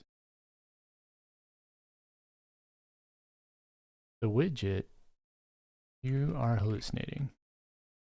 Called a new graphic actually. And then these are all probably graphic related.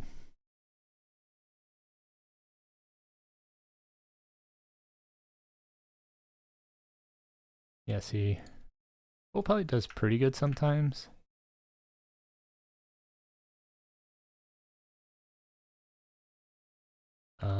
We're gonna say icon is library icon by ID, and we're gonna just, I think there's gonna be like 100. That's like a guaranteed okay one. And then we can just say icon. We can also do an assertion real quick just to make sure it's a nil check. And then color and everything else, we might not even have to. We'll see. Okay, so the graphic for the icon should have been rendered on the info bar, but I'm not seeing it. So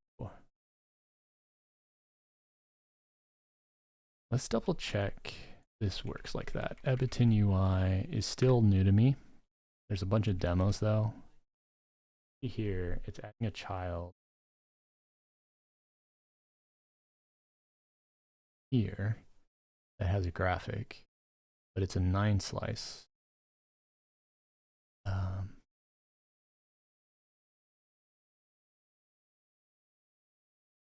But we might be able to just place this with this and do that.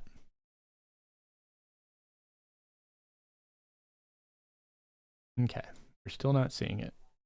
Don't know why.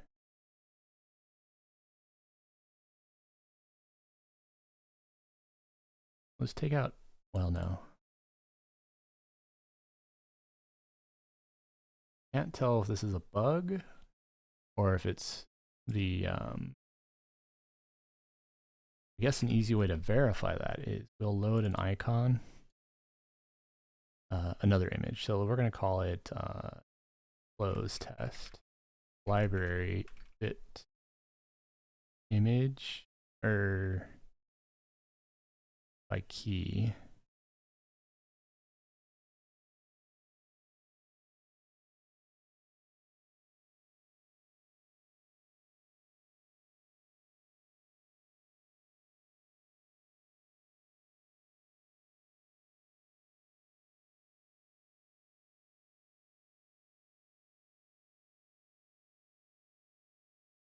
Okay, you can see here it's rendering the graphic for this item or this icon, no problem.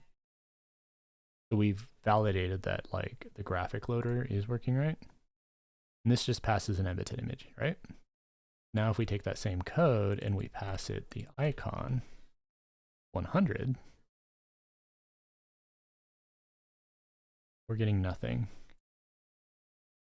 And the question is, why are we getting nothing? Let's go to the icon loader. And let's just do like a sanity check real quick. What we'll just say is like if I equals 0, write a file for me, please. Something quick. I think that'll do it. Let's see.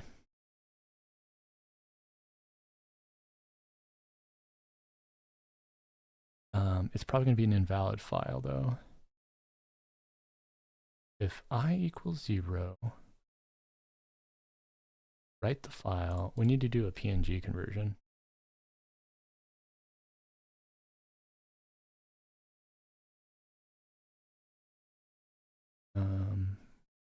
Is that gonna, no, you need like PNG new, yeah.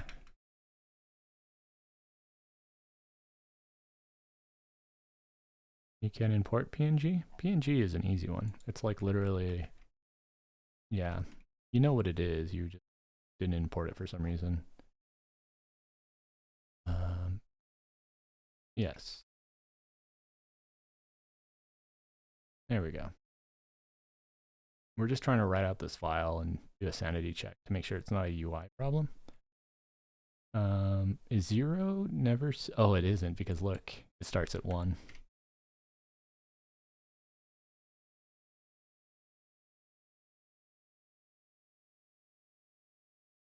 Okay. So one is just the whole sheet. Okay. This is because obviously we're actually cutting this down into this. And then we're setting that here. That.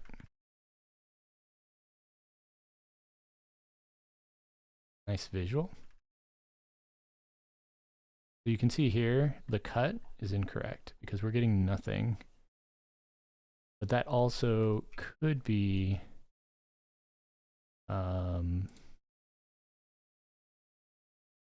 is tested.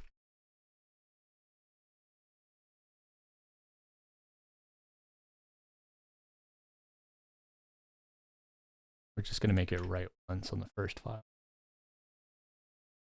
The armor thing? Oh, or do you mean the item icon that I'm about to in? So you can see that the file size is incorrect because the image is too big. So we got to set the dimensions from 32. Let's actually start a sprite real quick. It could be that Shindari's project was from an older version and ROF2. Aw, why can't you load DDS?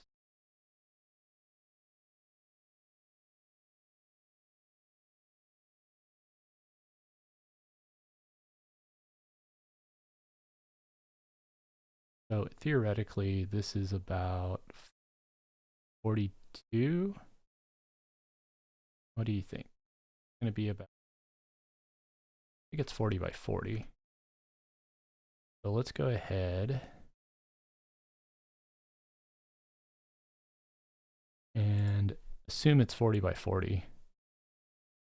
So these values get changed. We'll assume the padding's the same. Let's see if that fixes it. Perfect. And there's item icon 100 rendered onto the UI.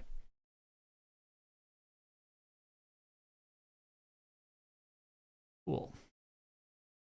So now I have a loader.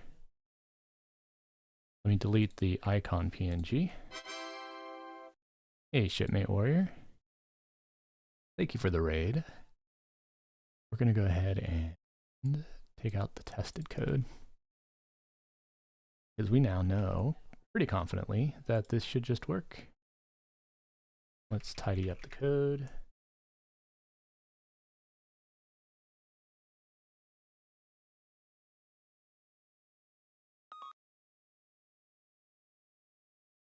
And we're going to go ahead and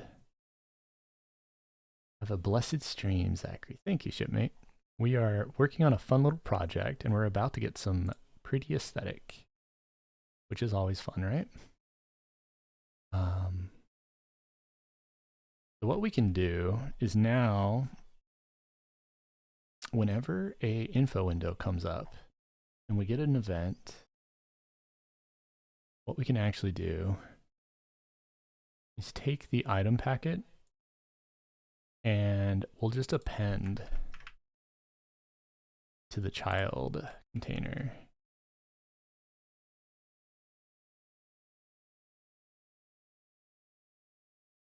Can I do that? I think I can. I think I can. Doesn't like that.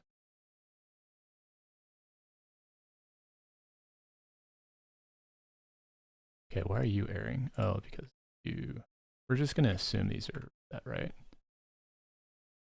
We're going to set this based on the items icon. And we need the container. Contents is returning a pointer to containers. And apparently add child is not a container, recall? I thought it was.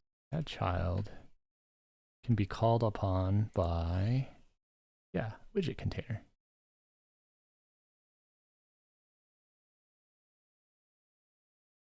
Because this doesn't exist.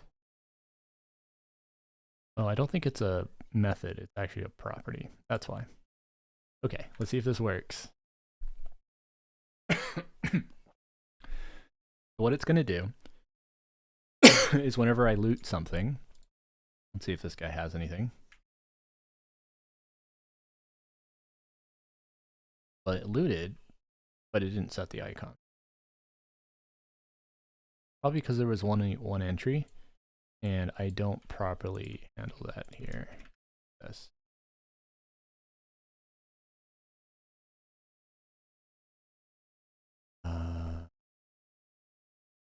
Windows content, add the child. Edit icon. Don't know. Why don't we see the graph?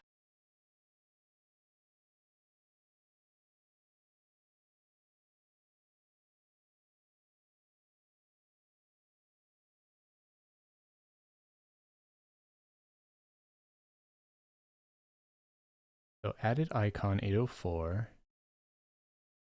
Thank you. I will posture check. I don't have my webcam on, but don't I? I don't. Yeah, the icon isn't coming up. I wonder why. Is it maybe just exclusive to that corpse? I think we're calling the right icon, 804. Very true.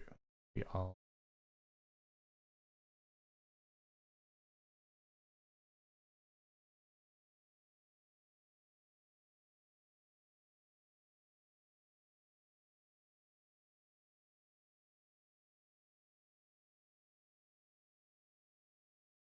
Now we gotta find a mob with corpse state. So I guess what I should do is gate and go touch a merchant. Merchant causes it to go up too. Let's go do that. Come here, merchant. So this sent no event. Of course not.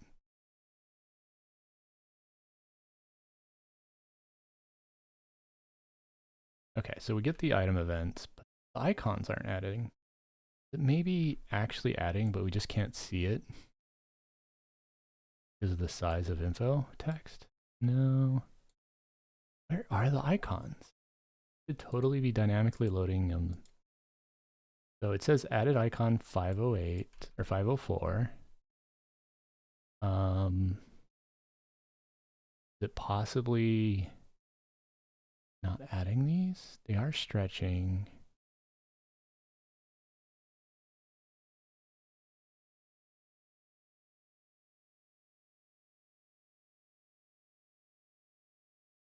Don't you hate that when it's like you just coded something, it should be working, but it's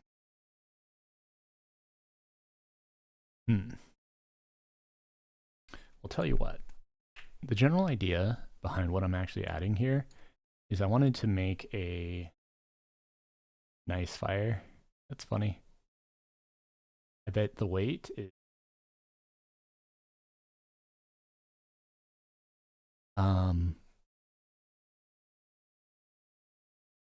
goes well, fire. I'm just trudging along. I think what I'll do, what do you guys think of this? So I have this info window, right? The info window is more like the tooltip thing. Yeah, this isn't even considered finicky code. I'm actually making pretty good progress. It's just coding in general is always like, 2 steps forward, 1 step back, forwards, 3 steps back, 2 steps forward, 1 step back. But anyways, this window here is more of a heads up thing. I'm going to probably make a vertical window and we're going to call it like corpse. What we're actually going to do is copy info and make it corpse. And this corpse view, we're going to mass replace any term of info and turn it to corpse. And then in the config, we're going to add a new corpse window.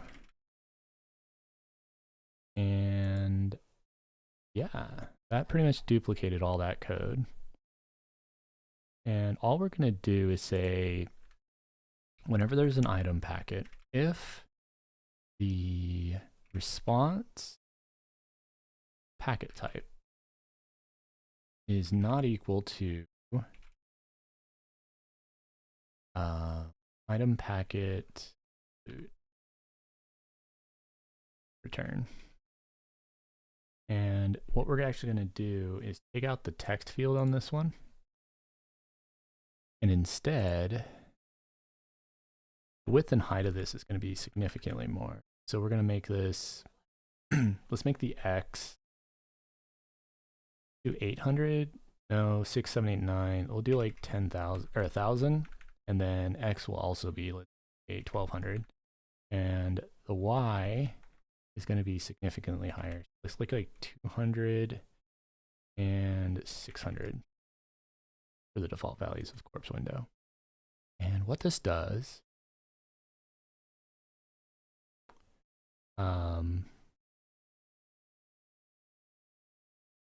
we're actually going to write something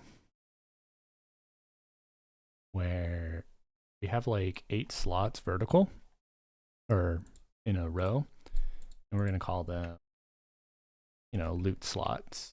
And it'll be or how about slots can be an array, and it's going to be based on widget graphic. Okay. And this will be set to basically replicate a corpse. I may use this guy for testing it. So in fact, we'll take that merchant or that packet loot thing and block it out for a sec. All right, so when we build this, we're going to take out the text field that we normally we're using. Where was that at? Corpse text. We're going to take out corpse text.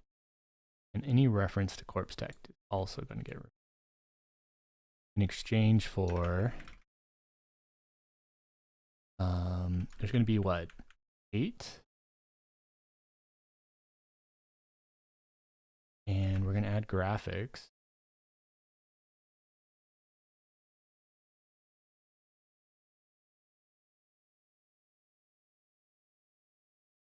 We're actually not going to have an image set by them by default. That's basically it.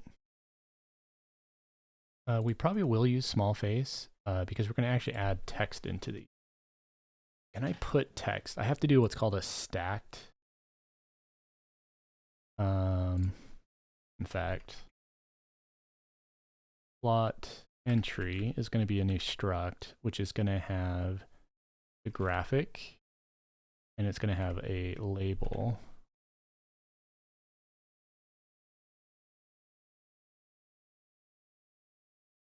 That. And what we're doing is we're doing what's called a stacked. In report, I do this.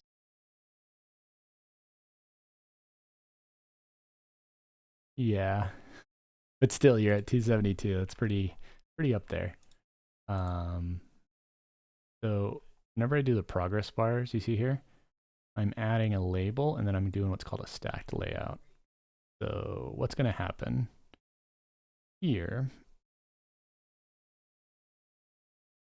We're going to have, let's just go like this. New slot is going to be a new slot entry. And new slot has a graphic, which is set based on this. And we can go ahead and add it, not to the child though, it'll be stacked layout that gets added to there. But stacked layout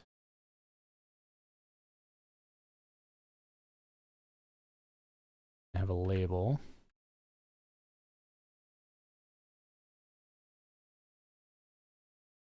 Something like that.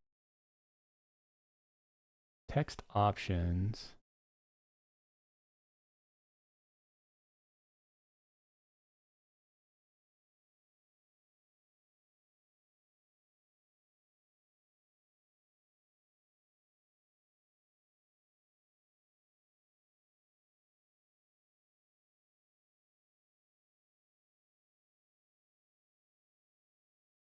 That is true.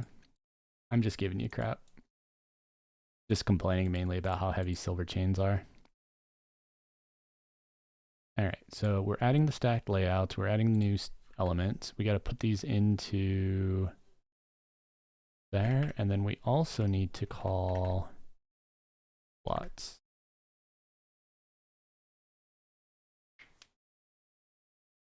Okay. What this does is we now have 8 elements that are stacked and on the window. The way the stacked works, it should do it horizontally. We'll find out, or vertically. We'll see here in a sec. And then when a packet event happens, we're going to do this. We're going to say, we're going to have a tracker that's like last slot. And in here,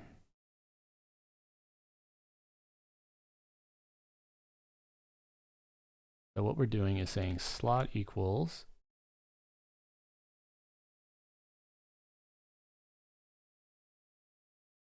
slot label text, business label equals, and then we're just going to put the price and favor me.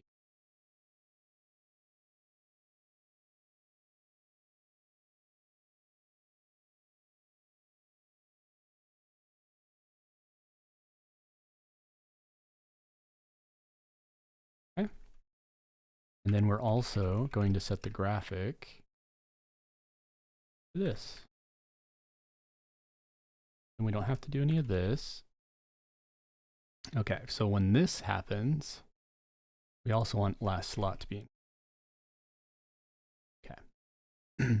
So if corpse flush hasn't been triggered, we're basically doing the same thing, but we're adding it to here. Every second, if an event happens, it stacks it. The last thing we need to do, if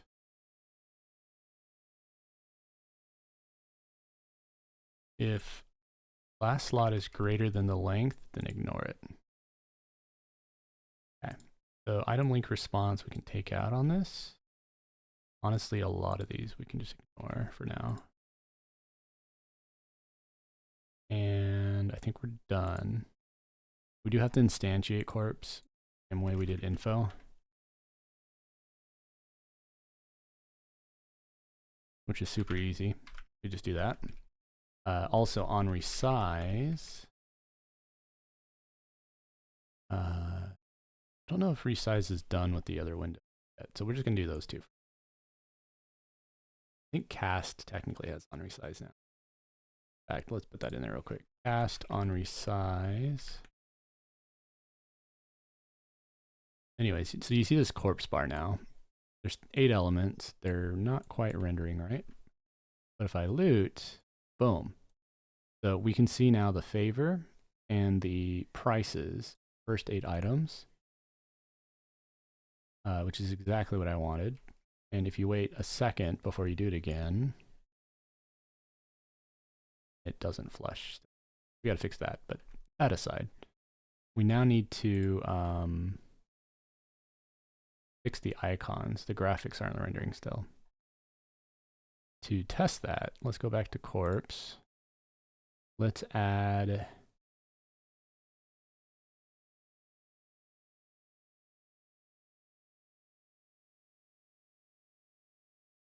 speaking of, when is library loading icons? That's during menu. I think menu gets called before mine, so I should have all the assets already. That's important, especially here.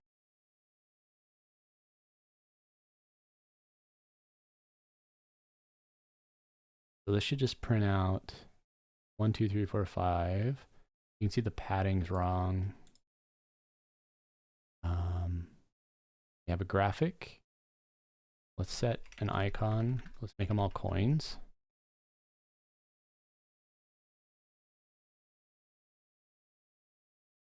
That you can see the stacking's not working right because you don't see the numbers anymore. I don't know why that happens. But you can see what I'm doing. There's going to be this little window like this. And when you loot, I actually want it 2 rows per, which I can fix with this. We can say columns 2. I think that's it. Perfect. Got to fix the padding. We don't need huge padding.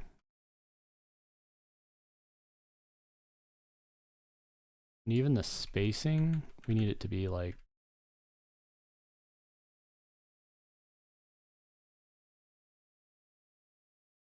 so vertical is good now. Horizontal is technically good. It's just stretching. I technically need some padding on the right side, like a couple pixels, maybe the same on the left.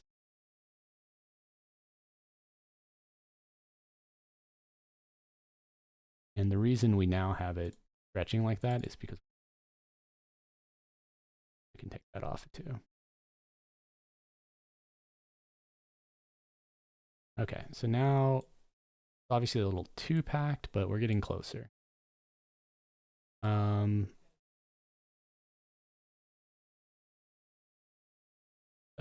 let's do padding for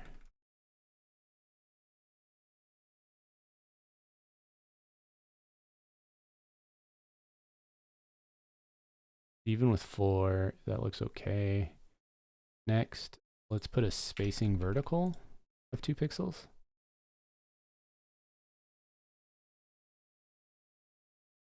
Can't even tell, but I think this is okay.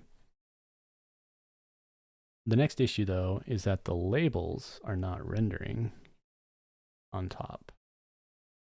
So here we are taking elements, we're putting a stacked layout,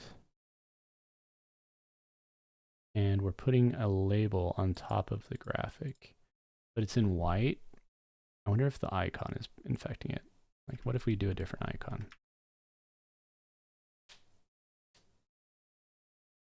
Yeah, so you can see them. It's just that they're white, and so it's hard to tell. So there's your 8 top slots. Now, one issue we're hitting is that when we inspect, icons are poofing, and it's probably because 604 may be an invalid icon. Let's test that.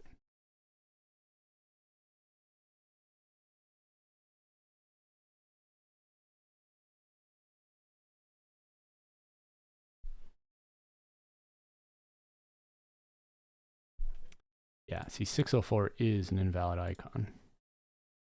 Now, I think that's more of a problem with my code not iterating all files properly.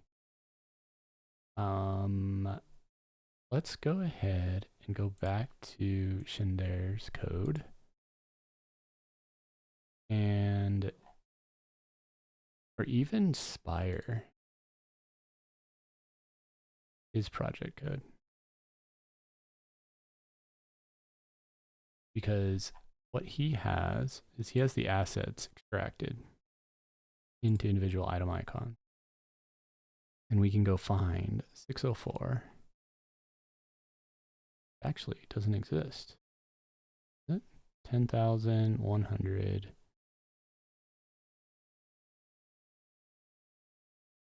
Two more and planar power is maxed. Cool, Fire. Good to hear it.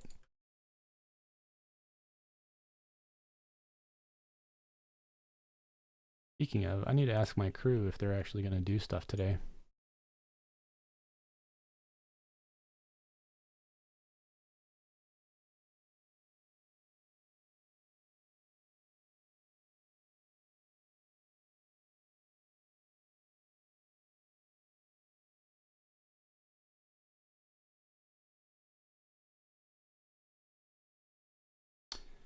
Yeah, we need to figure out what my icon loader is fixing.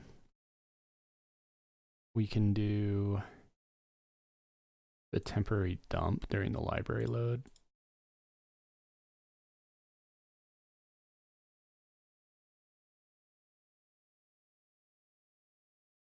You can see where the misalignments are.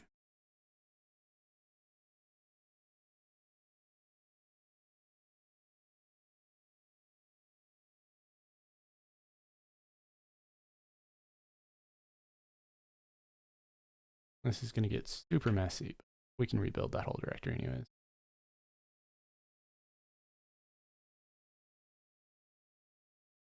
All right, so what we're going to look at is, so we have an icon 0. Yeah, you can tell I messed up a lot of these entries. These aren't aligned at all. I feel like I need to go grab my shin one.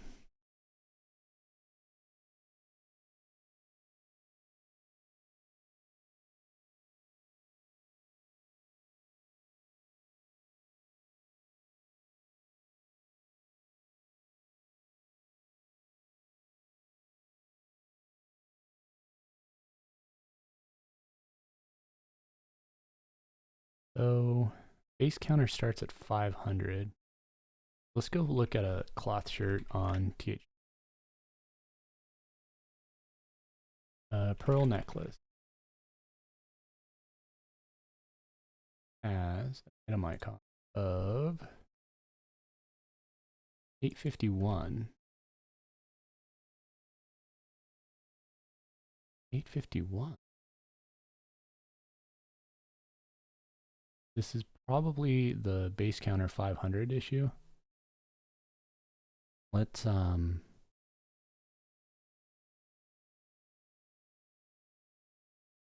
delete these. Yeah.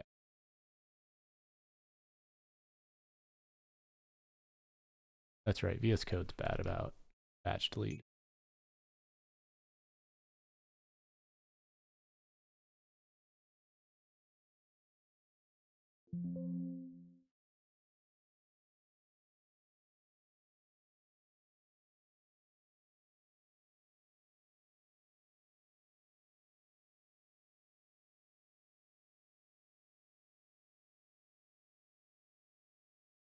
Look at this. It was even opening all of them. What a mess. Okay. The brain hamsters are demanding a break. Have a good night, all. All right, Grud. Crud. Have a good one, Crow. Hey, Zachary, have you ever encountered a bug in Kale where the avatar already spawns? I have not. Was it like in mid-fight? Were you kiting it? I do a bug report on it just to, throw it out there. And then if it repeats, or if anyone else experiences it, they'll see your error bug report and hopefully congregate it. And, at least then it's documented. Oh. Was he almost dead? Was there any other mobs involved during the fight? Yeah, how long were you out of the instance for, too? There's a lot of questions like that.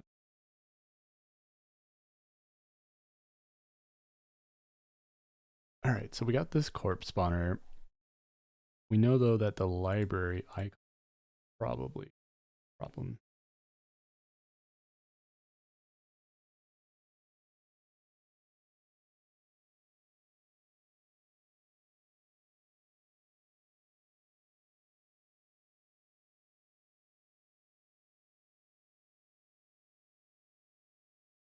Was out of instance for like 2 minutes or less. Yeah, dude, it's hard to say.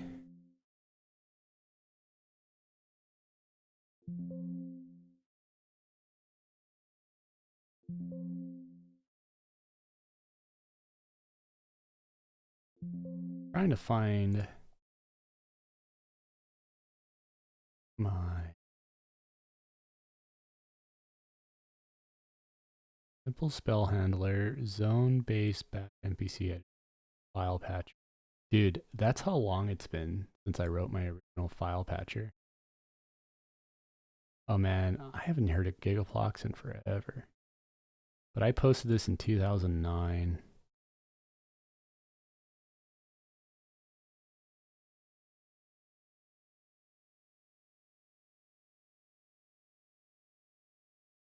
Crazy. This is why I love forums, though. Still trying to find my icon extractor.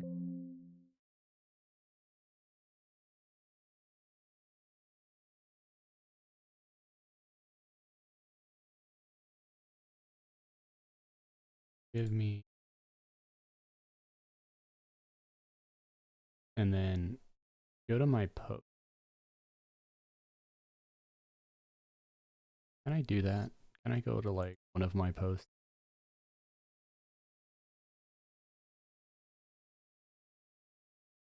One issue is I never use my forum.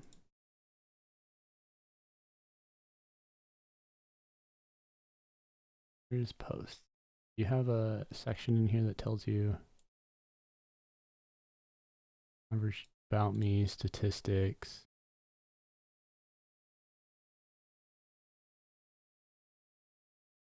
This is going to be a very far in the past. EQ cleanup. There's my original talk EQ.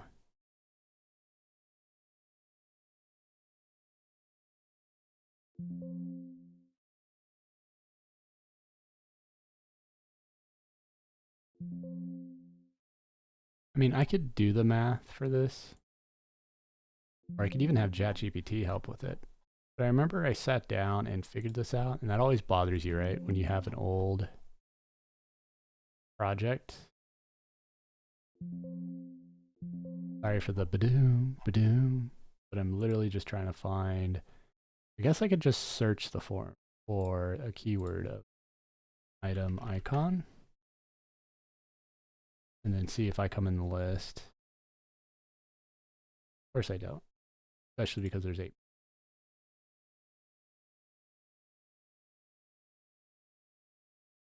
Here's EOC's icon viewer. You know, here's what I'll do.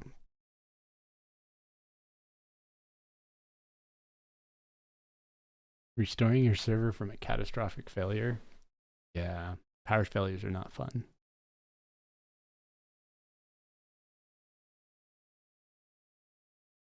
We're just going to use this guy.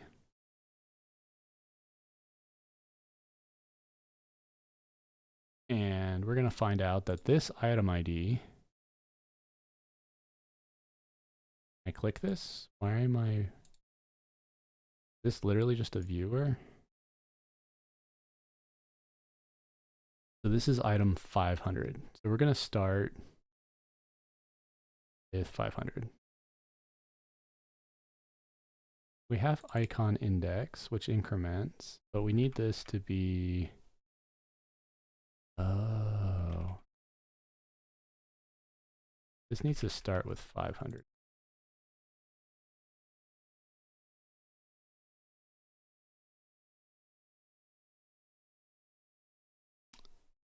Okay. Oh.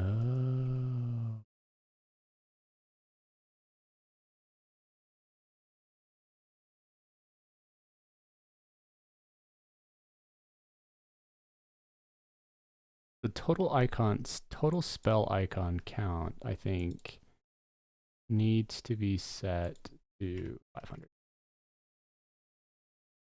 Let's delete the old ones just in case we have issues.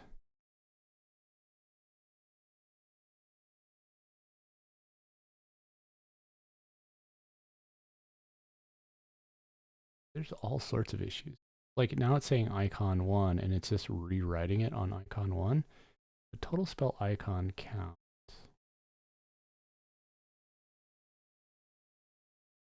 This will make it big.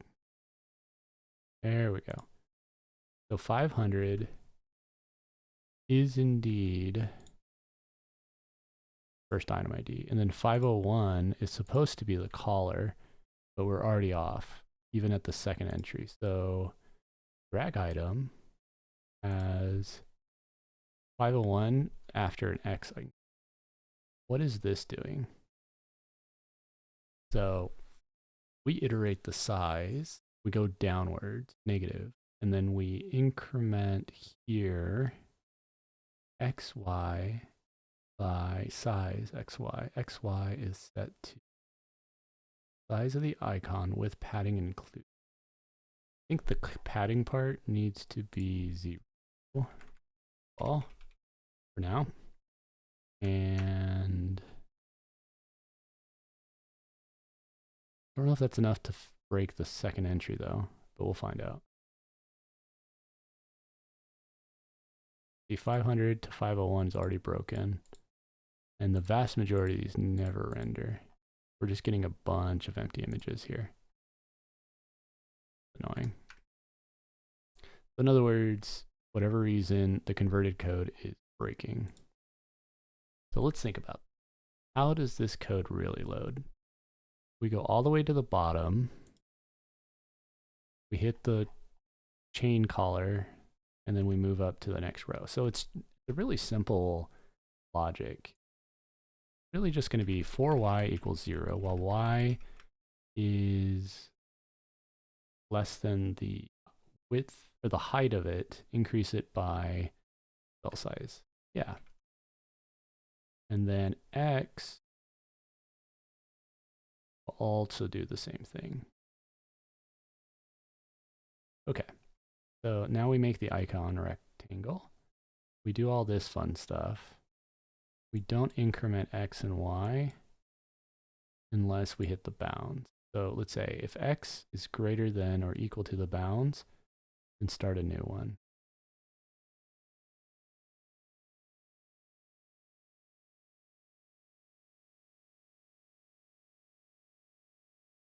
Yeah, we should add on the padding.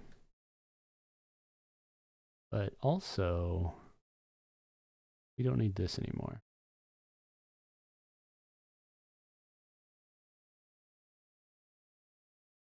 Now, let's see how this generates. X is declared but not used. It totally is used right here. So, L icon start.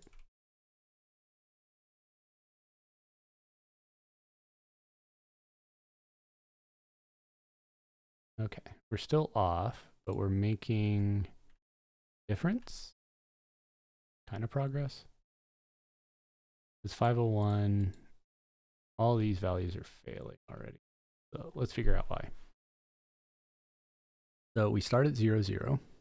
We create a size rectangle based on this, which we could actually take this out, by the way. But this is going to always be the same.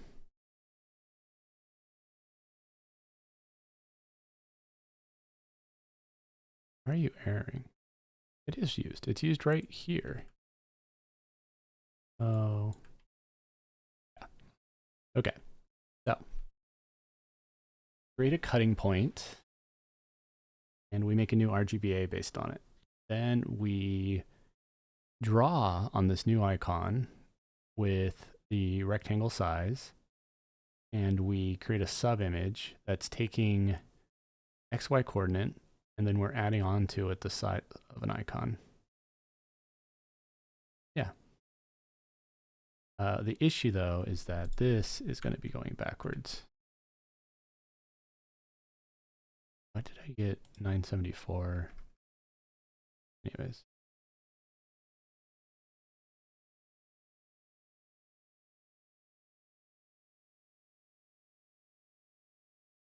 Still getting the issue. This is why I wanted my old code, because it was just this, and I could convert it.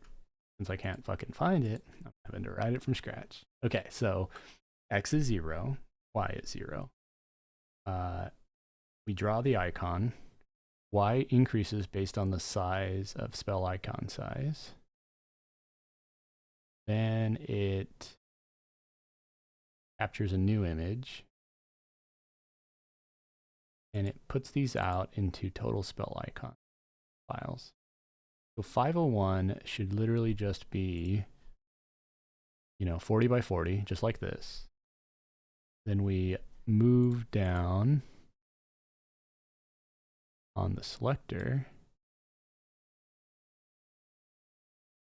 to the next 40 by 40, which is about here.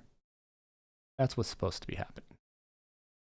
But what's really happening is the second image is not rendering at all. And icon is being instantiated with the new RGBA on the icon right now. It's drawing a subimage of the base and RGBA. Doing so with a rect of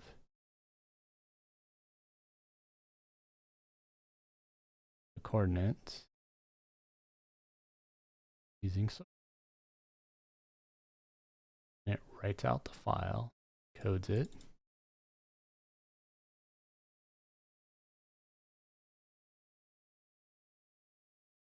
Index is incrementing. I don't think index is actually ever used. What we could do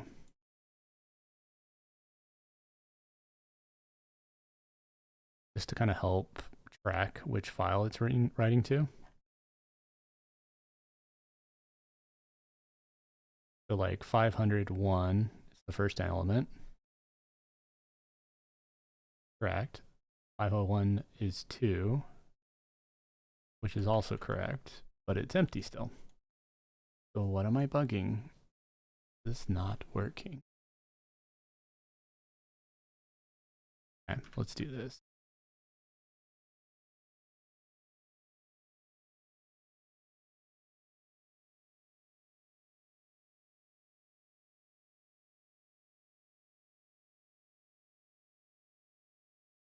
We're only going to do 2 elements, and we're also going to print out coordinates.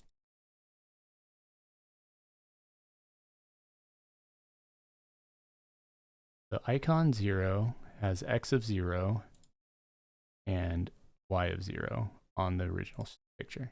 So it's here. And then it draws it by 40 by 40. Correct. The next one is x of 0. The y is 40. And then it cuts a image out of that. But you can see it's blank. Why is it blank? NRGBA is doing a subimage draw call. This wrong? Destination image is icon. Correct.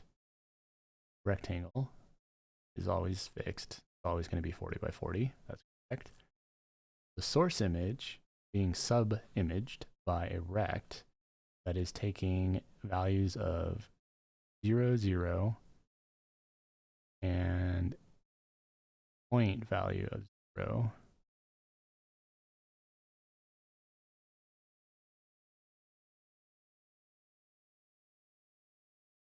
Taking a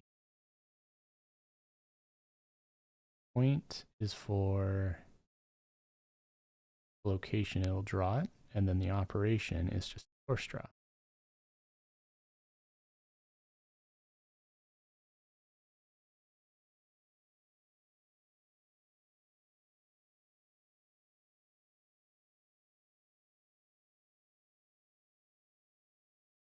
It's not technically DXUI. 256. This should actually be X plus spell icon.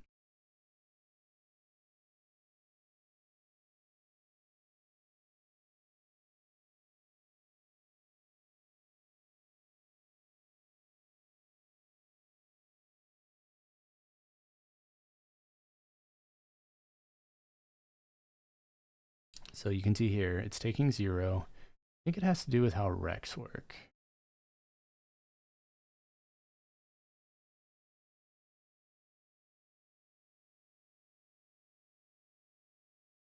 No, because X and DX is perfect.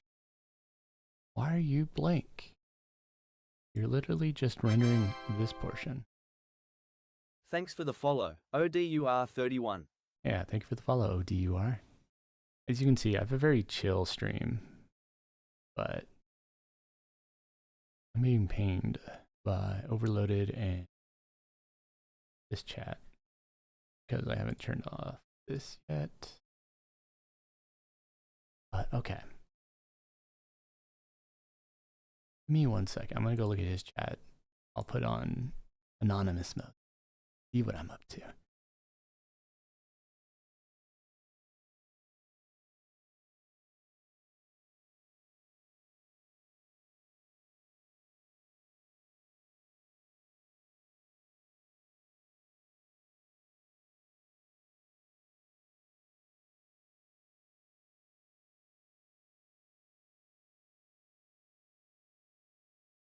and replied to him.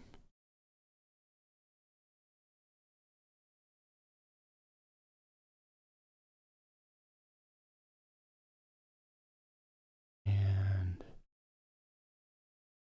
okay.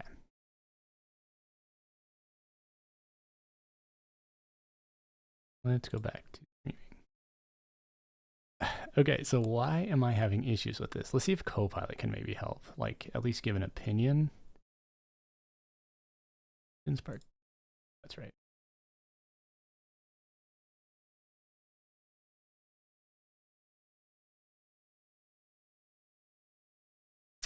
This code doesn't seem to be cutting images properly. Can you identify any issue? Let's see what his suggestions are. Your Go function seems to have a few potential issues. Okay, sub-image bounds exceeding original image. When the slicing happens, you're creating a rectangle. The slice dimensions go beyond the bounds. It can lead to runtime panic. We didn't get any errors. Not the problem. Nested loop order. Your current loop structure iterates over X first, then Y. This is fine, but logically you'd expect rows Y first, then columns X. But this isn't a row major order. This is a column major order. Incorrect icon rect draw is a constant rectangle of 4040, which is correct for creating a new subimage. However, the source rectangle might be out of alignment if icon rect doesn't match bounds offset. Okay, so adjust the subimage's rectangle. That one might be onto something. Let's check. Isn't this literally what we're doing here? The subimage's rectangle is dynamically being set.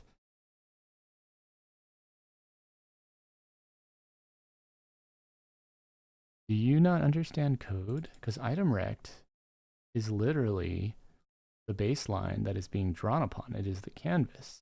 Okay. Premature exit. Yes, I know that. Defer inside loop. Delays closing until the function exits. That's fine. That's just a test. The variable icons is referenced but not defined in the code snippet. If icons is a global or package, icons is just not in the snippet. Hey Mulligan, I'm trying to do an icon parser and of course it's doing something dumb. I think draw. Let's go look up a draw package tutorial here real fast. Don't really usually use this a lot, so when we call draw, it does actually a draw mask. Draw mask is ultimately saying take the destination image, draw on it with the canvas size of this, using the source, and yeah, I mean this is literally what we're doing.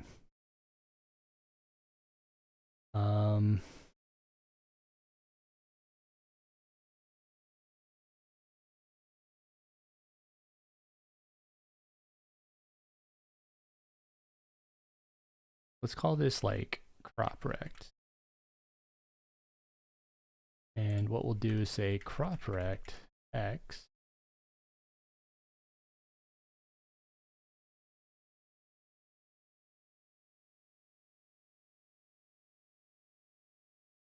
Let's see if this gives us.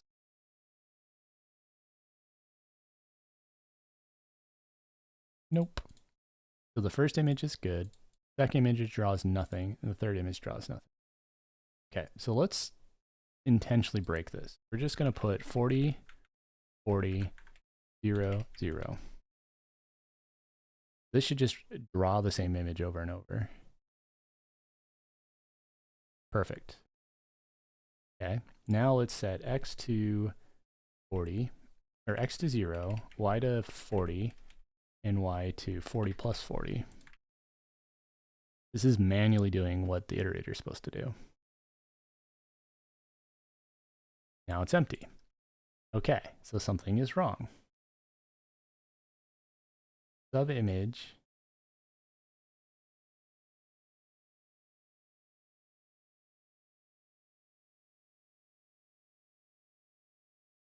is not positioning properly. You know what it is, I bet you? Probably this. Okay, let's test this.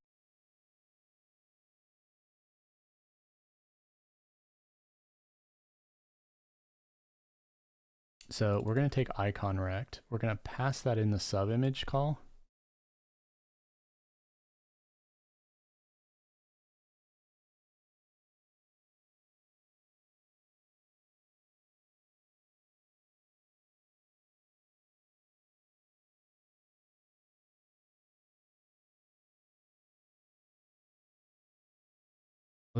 Let's obviously it's sub image that's broken.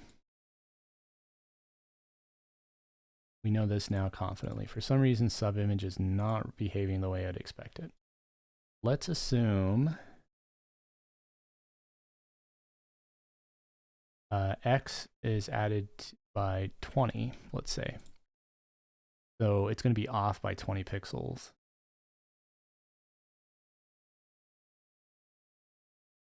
As you can see, that is correct on that one.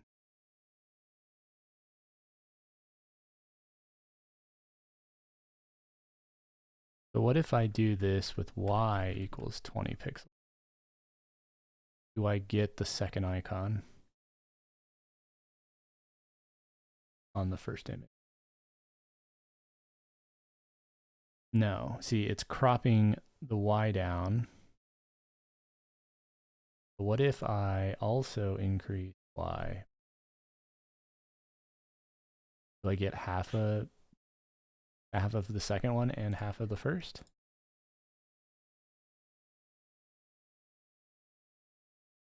Okay. So X and Y are getting cropped on the sub image of NRGBA. NRGBA set to the size of 250. What am I missing here? Okay, so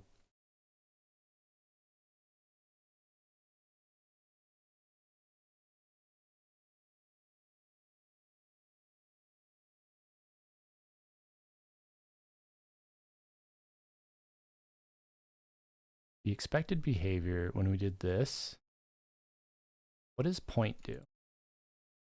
Why is there an image point on the draw mask? Draw mask aligns our min in destination with SP in source point, and MP, the mask pointer, which is normally nilled, and then replaces rectangle. Okay, thanks for the heads up. Go ahead and camp out, just all good. And all it's doing is running all these calls to do copies and stuff. And this is not working like I would expect. Try this. I'm writing a Go program. I have an image called source 256 by 256 resolution. I have another, I want to crop, I want a new image called dist. It is 40 by 40. I want to crop, I want to render source onto dist so that it is rendering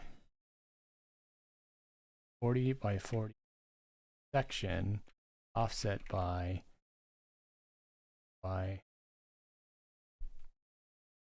see how he just. So he opens the file, he creates an RGBA, creates a source rect, he does the bounds of destination for dest draw, takes the min coordinates for rect. Why is it the min coordinates? 0 by 40, does a draw, and then he a source. Why did he use min? Offsets the drawing.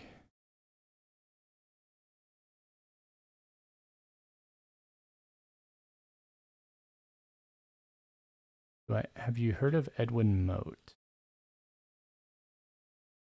Edwin Mote.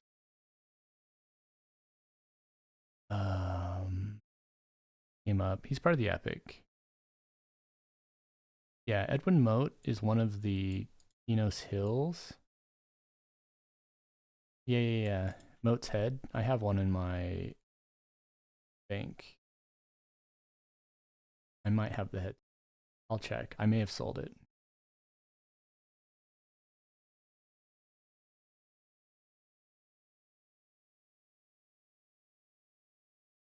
Yeah, that's Mote's head. Yeah, I know that quest. Headache. Give me a sec. I'm gonna go look at words all this.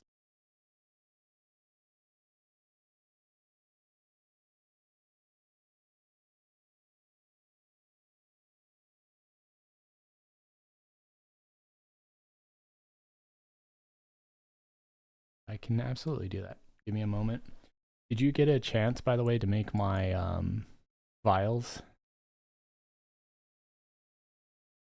Let me see if I have it.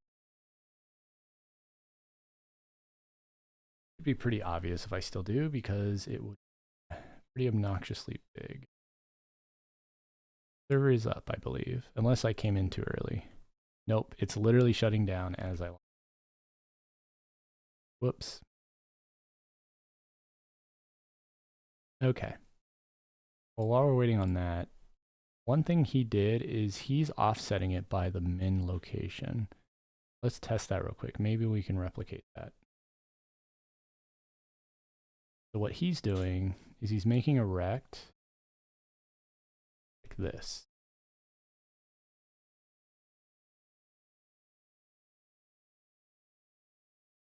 And we can already tell it's not working.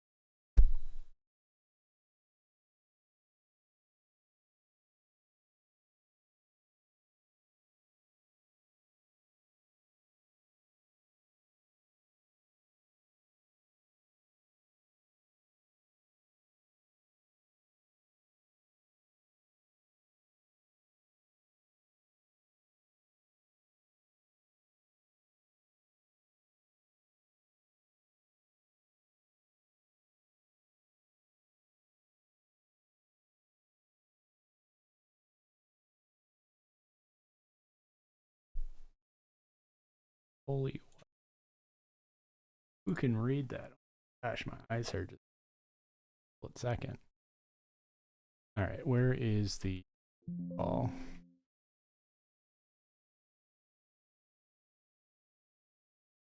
So here we're doing a source and we're sub-imaging it.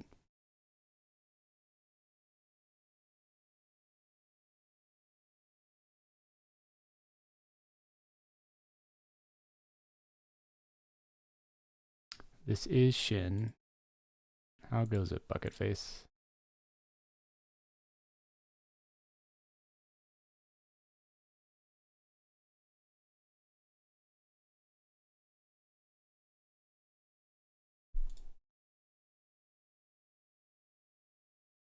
I am natural selection. Ooh. Is that the Hidden Forest guild? Oh man, there's so many guilds I've been part of. Give me more context. I believe that's a guild name though.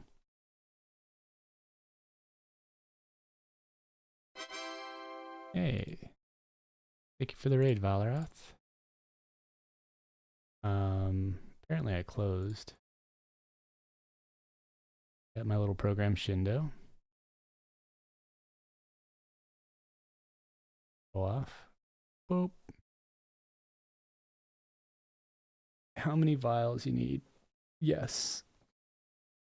On hand, I have 159 Othmurfers. Divide that by 2. That's what? 140 divided by 2. So at least like 100? Yeah, 200 would be amazing because I'll keep making more I don't think I'm going to max tailoring just with this because I'm at 153. Take care, Valorith. Thank you for the raid.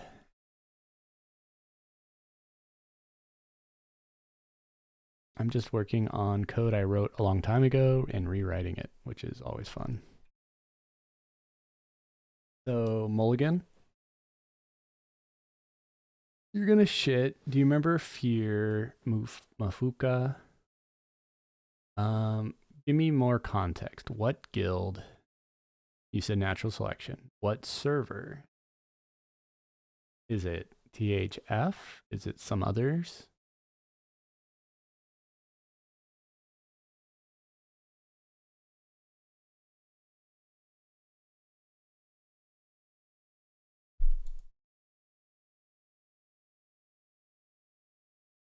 I'm trying to link it. I feel like natural selection was the original Hidden Forest guild. So Hidden Forest is low. Yeah, I'm Shinor on THF.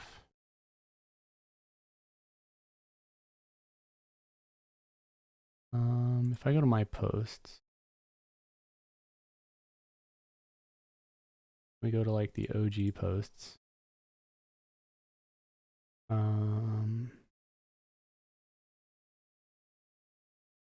remember I used to be part of a guild. I don't even know where that is.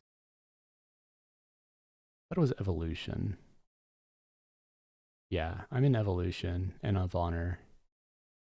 They keep you in the guild forms. I think you might be, I don't know if you're going to be able to post a clip on here. You can try. But,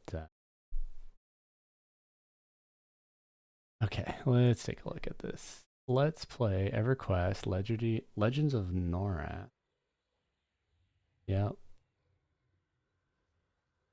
There's secrets.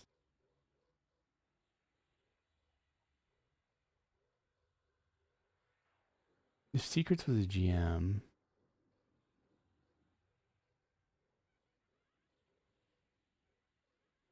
you might be remembering the wrong person. Because what?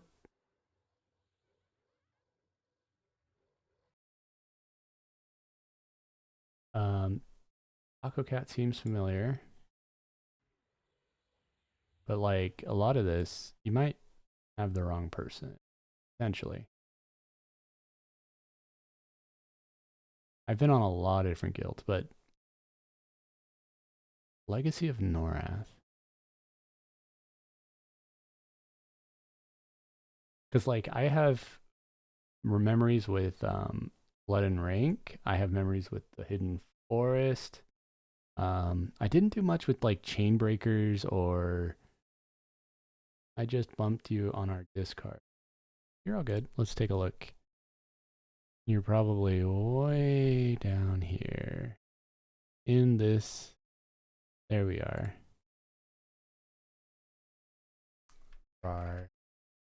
Yeah, so like here's you, and then Legacy of Kain, VA, MO Bugs, Raid Addicts, Rebuild EQ Server, IS Boxer, I forget his name is, TGC.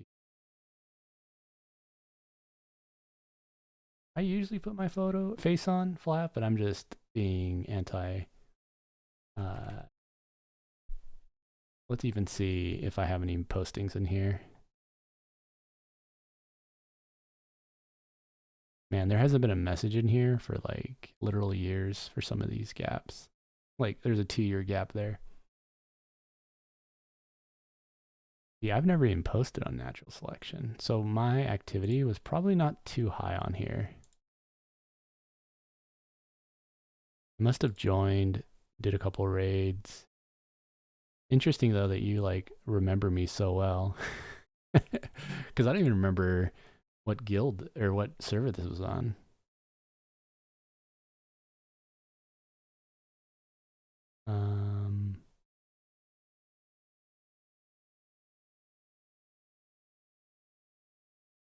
Legacy of Norath. Yeah. See, I don't even remember Legacy of Norath very well. Funny. But yeah, apparently I have no results on here. So I must have been pretty quiet. What's the announcement, by the way? You can see above, there's a reboot ongoing for critical crash fix.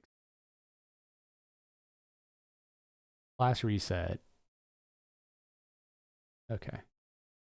Was there any actual fixes in the changelog? Nope. Flavortown. Got it. Thanks for the follow, Bucketface. Well, yeah, thank you for the follow. So I've been playing, if you haven't noticed, Flapjack. You know, I remember you. You like to do trolley questions. If you keep that up, you might get a nice little mute. Just heads up. But you don't need to know if I own any stock or not. And you don't need to see my face at this very moment.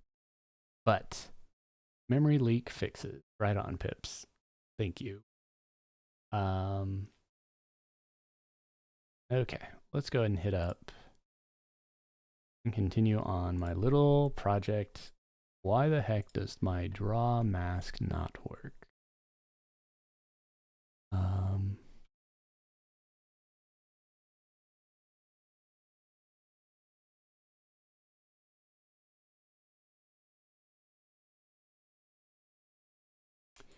Just started on the server a few days ago. I was playing a ton of Quorum. Right on. We got poison vials from a dude in Charval. No, remember in Charval there was that one random ass NPC? The one that was in the bottom left corner.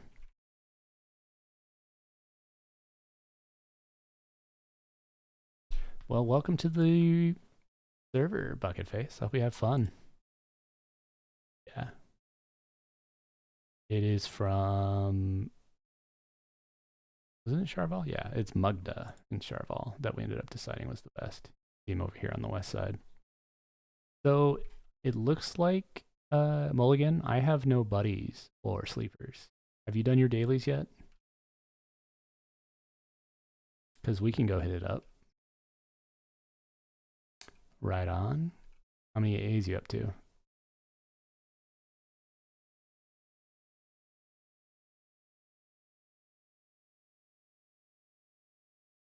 Nice. Moving on it. Rocking it.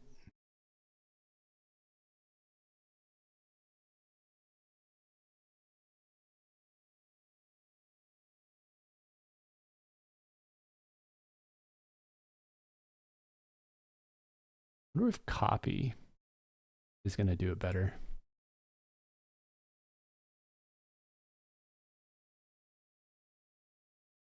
Or does it even... That's actually a function.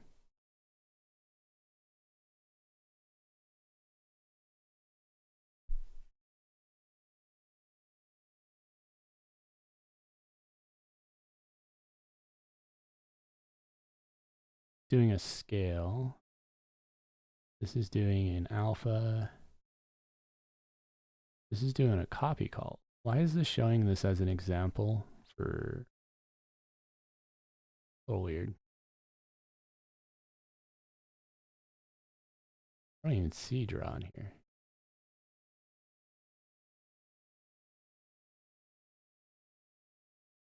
But let's go ahead and test doing a copy instead. So we're going to say draw copy. Wait, is that even a method anymore? Image draw has a copy command. They took it out. Well then why does...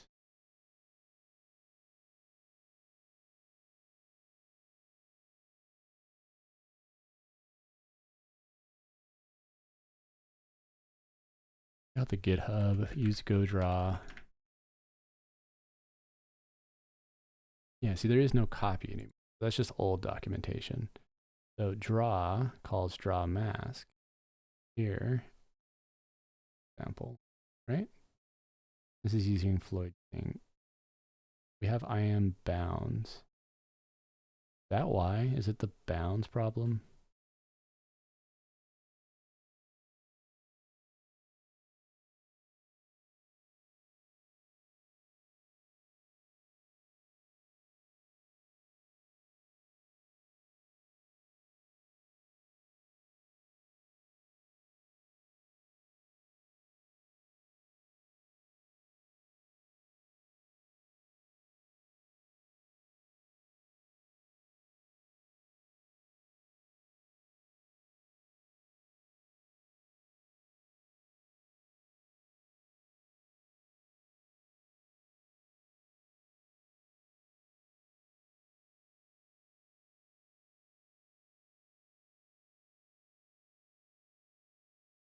All right. Obviously this is broken because I don't do width and height anymore. Fix that. Yeah, let's just hard code it for now.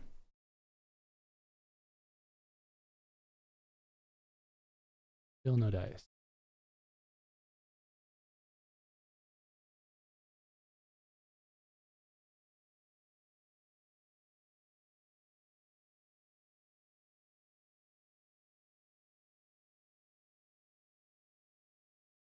See, this works fine. Okay. So now we're gonna do y is 40 plus 40.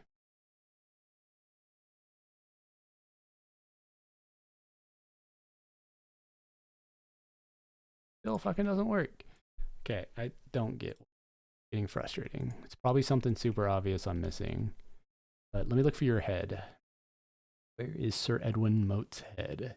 In my bank. Boom, boom, boom, boom, boom, boom, boom, boom, boom, boom, boom, boom. No, it's not. Poopy. So,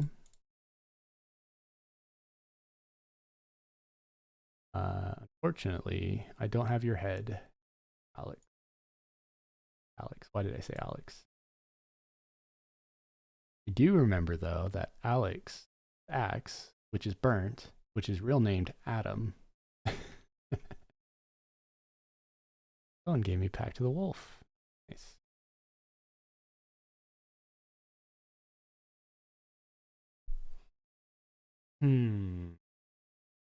So we still have the icon issue. Yeah, there you are, Abro. I forgot your Abro one, but you know, one at a time. Progress.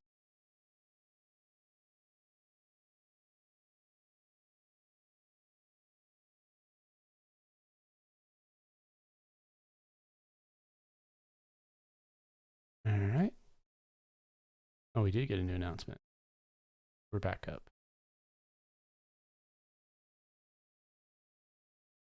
Pretty obvious.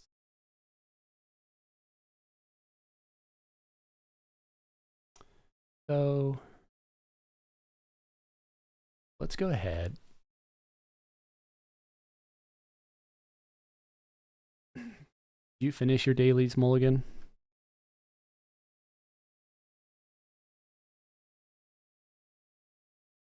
Party window. There it is.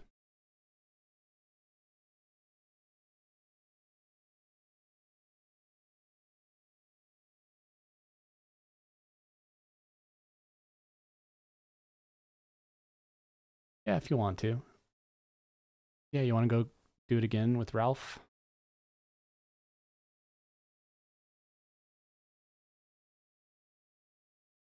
You could also do it with Barnick if you haven't yet.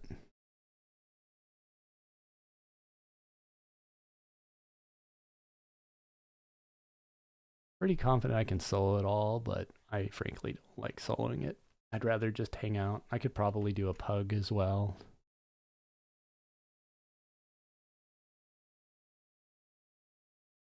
But I imagine most people have their, like you can see Burnt is always already doing a sleepers run, so. Maybe I should do solo sleeper though. And then we can do Tav together, just so I can get greedy with the loot. Can Haha Ralph solo it?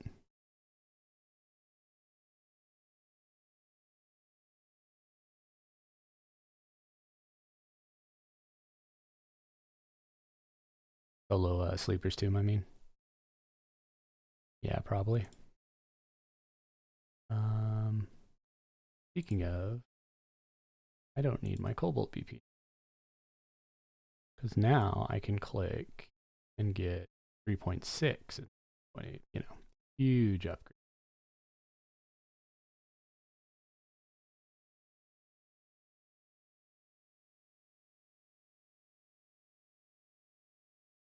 Very cool. Yeah, let me go do that. Sadly, I kind of broke in Spark, but I think it still works okay. I mean, I have this new corpse bar, capture auto starts. Info bar kind of works still. Then we have crit sprinkler. Let's start that up.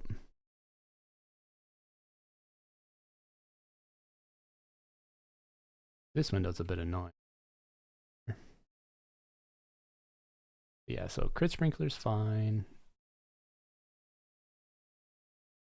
I'm gonna go do sleepers, I think, solo real quick. If you're cool with that.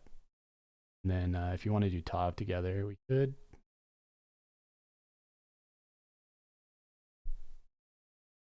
Because my buddies have flaked out on me today.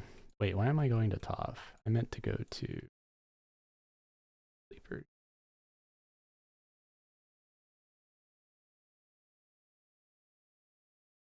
But the info window is going to be kind of useless. In fact, it's not even showing data. Yeah, that is true. But I'm just giving them crap. Let's go to Crystal.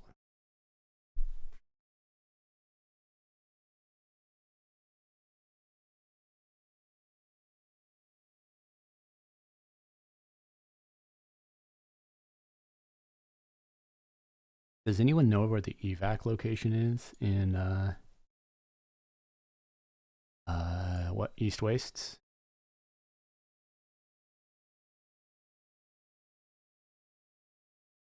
Probably gonna take off the info window. I'm annoying there. There.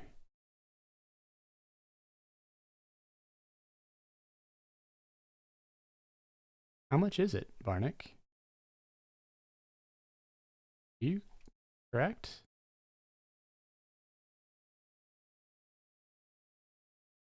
I can throw you the 3K, that's not a problem. I'm more just worried if that's correct.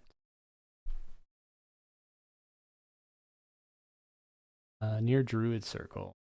Or Palm Entry. What are you talking about? I was asking if you're in East Waste and you do evac, where does it take you? There is no Druid Circle in East Waste. In Palm Entrance. You're talking about Great Divide, I think. Yeah, you're talking about the Great Divide, which that Palm Entrance doesn't exist anymore, by the way. You have to do it through North Tav. Pretty sure. Okay. Right now, nothing's up at all. Exit my DZ. Ban the group.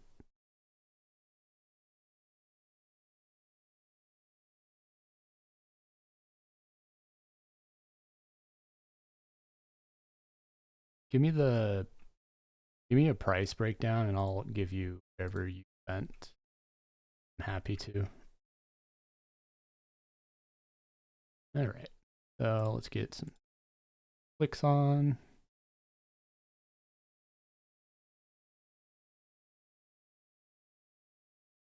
Why is EQ log? Oh, of course. Update. Is it just me or is like EQ log parser updating literally like every day? And it doesn't really give you a good change log, so you're just sort of mystery patching.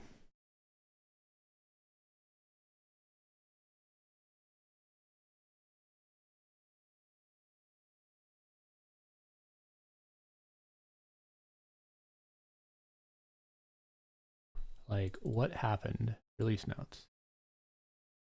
Increased audio latency latency to avoid some sound issues. Updated error handling to try and figure out some errors while loading log files. Is this the version we're running? 2267?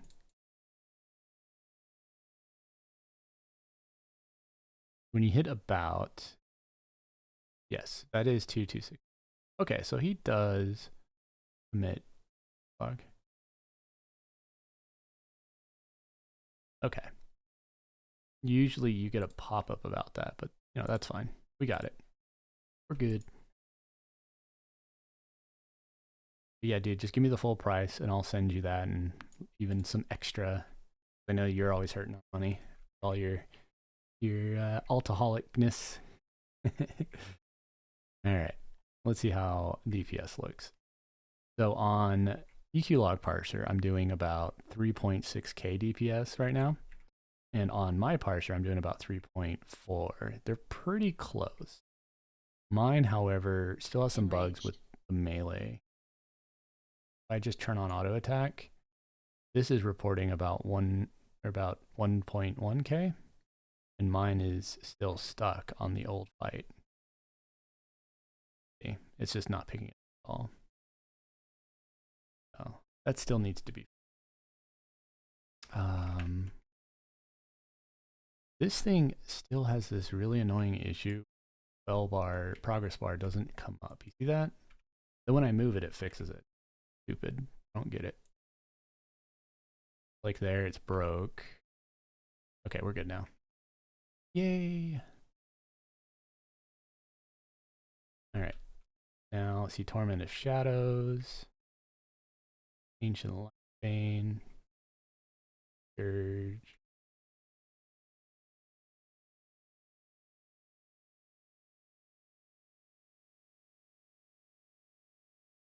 Vexing off for some reason with the spell haste port.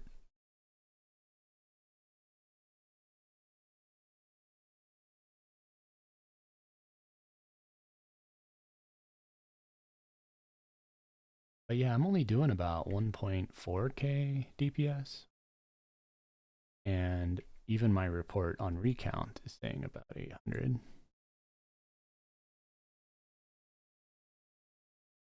I don't know. I have Cascade on. Didn't apply it.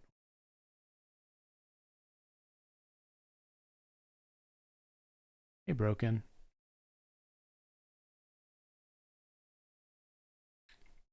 If that's cool, and then I can give you back the money on Barnick when I'm done.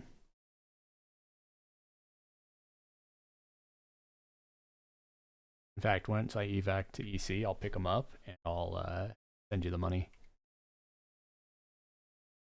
Where's my Zachary face? I'm being lazy. I've actually noticed the other day when I had my light on, it was apparently too bright and it caused me to get migraines. And I'm just like, yeah, that's not good.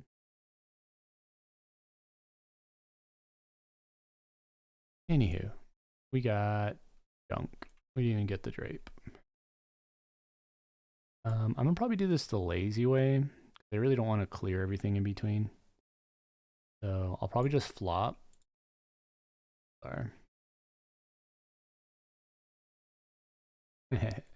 No, I haven't had a migraine trigger in forever, and I had that the other day. Of course, it was right after everyone raided me, so I'm like sitting at 100 plus players, and I'm like having vision problems, and yeah, it was fun.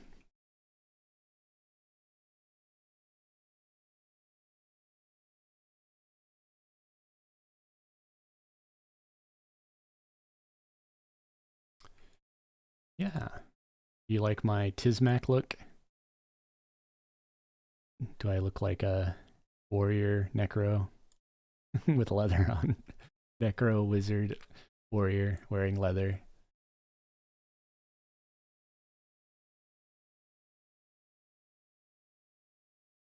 Yeah, it's funny. I still wear the katana though.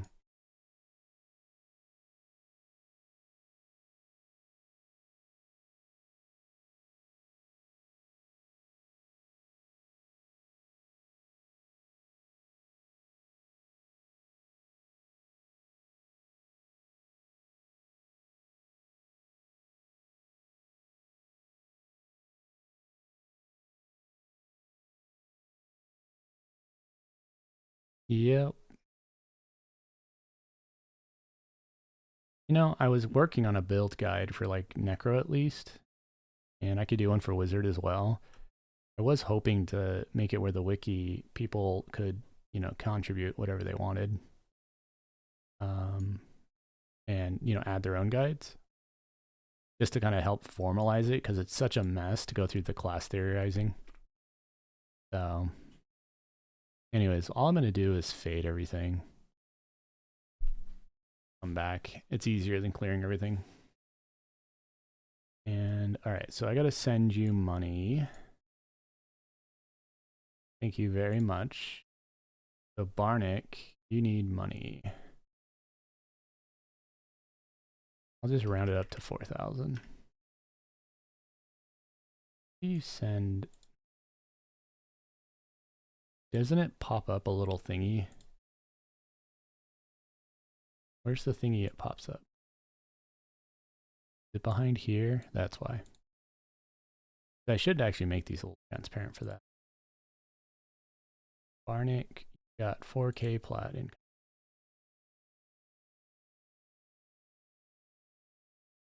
Okay, so next, we're gonna start combining these while we're killing mobs, I guess.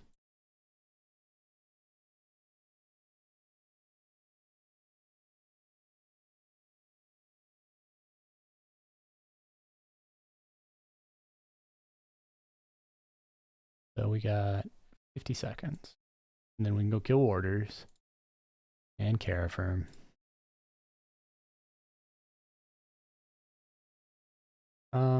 I don't know, Broken. It might in the class guides. Hey, does Broken want some Othmer hats? I don't have a lack of them. See all my empty inventory? You can see how quickly I'm overwhelming it with Othmer hats.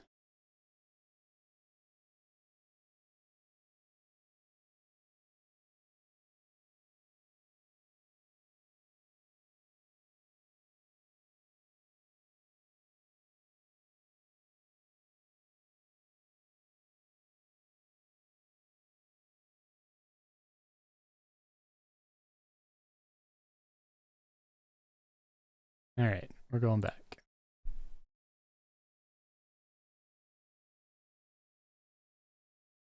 Probably won't bother burning them. I believe also I'm not using a shroud. So this might be interesting to see if it hit status effects or not. We'll find out.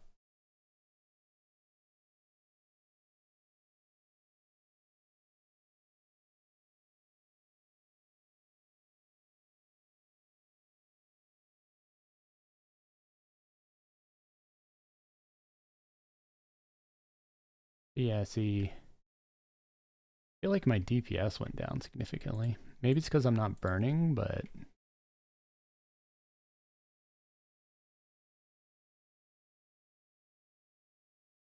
I don't know. I might be missing something. I am also using Sunstrike now. Maybe I'm getting resists and I'm just not paying attention. Possible. I mean, I can do life draw, spike draw. Yeah, if you watch my Courage Sprinkler here, that's a 17,000 nuke there. And that totals 27 in 6 seconds. So like, Sunstrike's landing pretty good.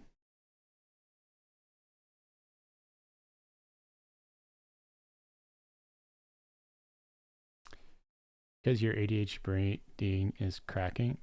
But I mean, you can see my casting. Not like I'm slacking.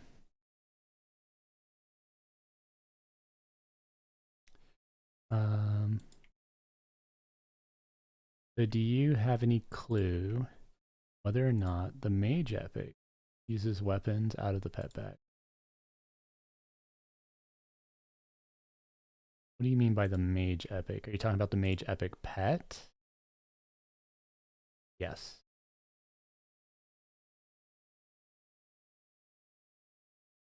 Well, I'm killing a mob, I am crafting, and I'm keeping up with chat. So I'm definitely doing a couple things.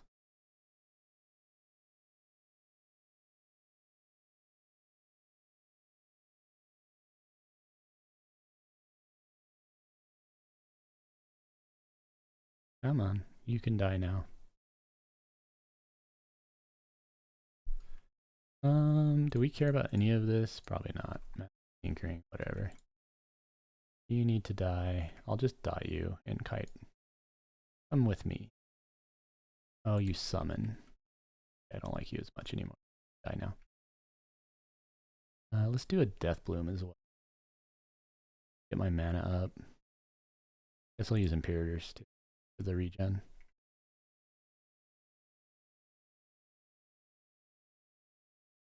Okay.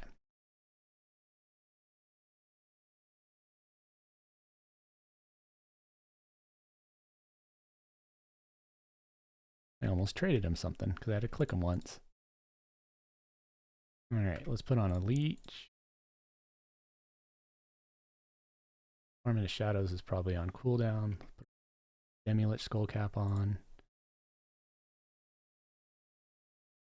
Why aren't you letting me hit combine? What am I missing? Weird. Is it bugging?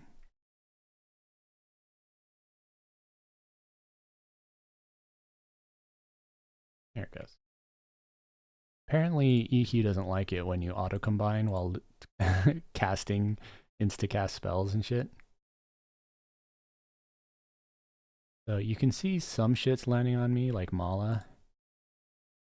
But I'm pretty sure my resists are still high enough. Right? I mean, 427 is okay.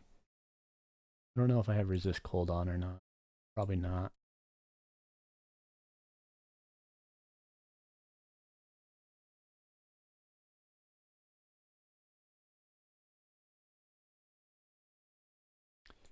Using Shroud of Undeath. So 26 spell damage, shoulders. No Augs on it because I need to put on. Well, whenever I'm upgrading to a spell damage piece, I'm holding off unless I either get Sleeper Augs, Intelligent Augs, or Abominable Legendary Augs. Because, I mean, I have a fuckload of hit point Augs, but I'm trying to not fill them. And so, but yeah. Anyways, my spell damage right now is 555. Not horrible considering I'm still using Sword and Board. I did get the Dagger Destruction recently for the extra 30 spell damage. That also needs Augs. What I may actually want to do, now we're talking about, is I'll take the Intellect Dog here and move it into the Dagger. Enraged.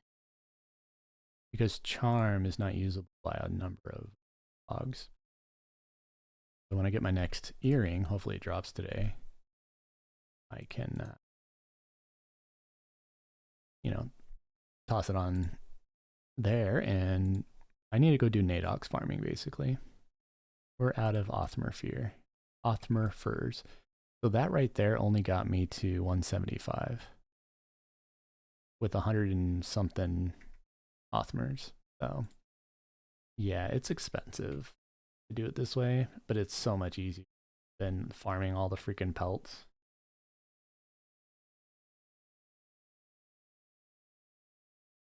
Well, now I don't have to do one more thing. I can kind of relax.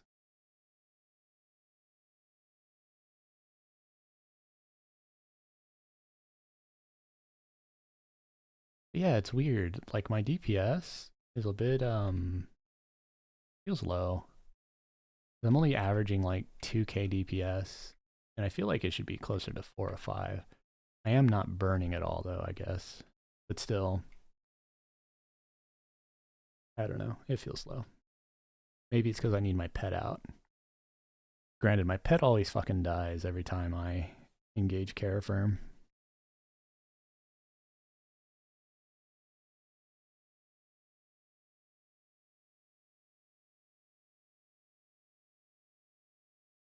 I might turn Lure back into Ice Comment As I've noticed with 38 heroic charisma, my Sunstrike lands pretty often. Like you can see my damage a tick is staying in the, teens. Typically, I got to resist there apparently. Need to muzzle him for reduced AoE damage? Oh, Enraged. okay. Is that an item or a spell I can use?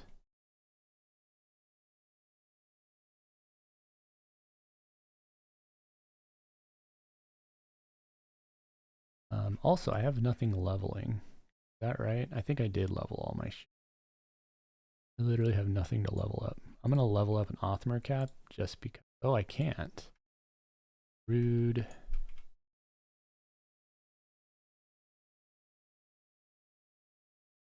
Unfortunately, I don't know how it's functioning with bags, but it's summoned from a main. I don't know if it work. The Wiki AA is yeah. They need to give me database access. When that whole fiasco happened, they never gave me back access, so I'm a little behind on updating that.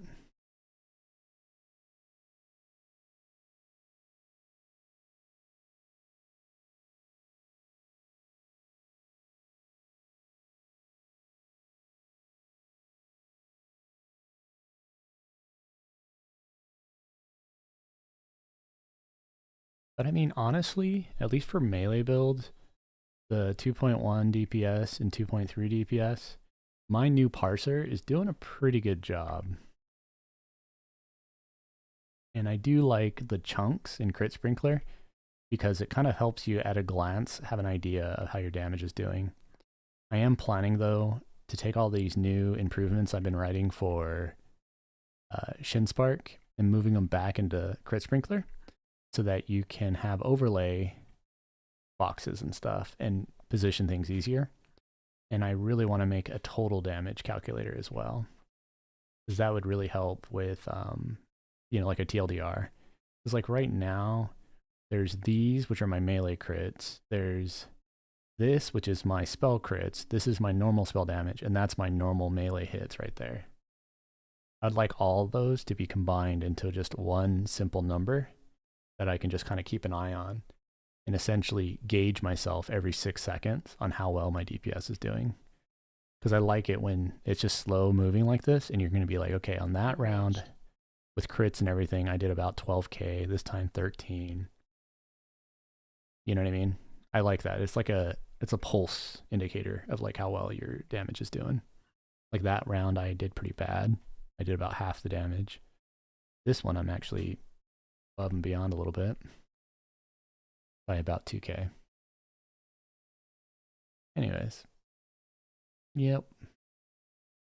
I wonder if it's worth it for me to level up I like the brawl stick. I'll put one of those in. I guess I could have done a legendary. Because I can proc primal when I'm soloing, even though I don't give a shit about melee. Alright. It's Vulak time. So we're going to do a full burn on him.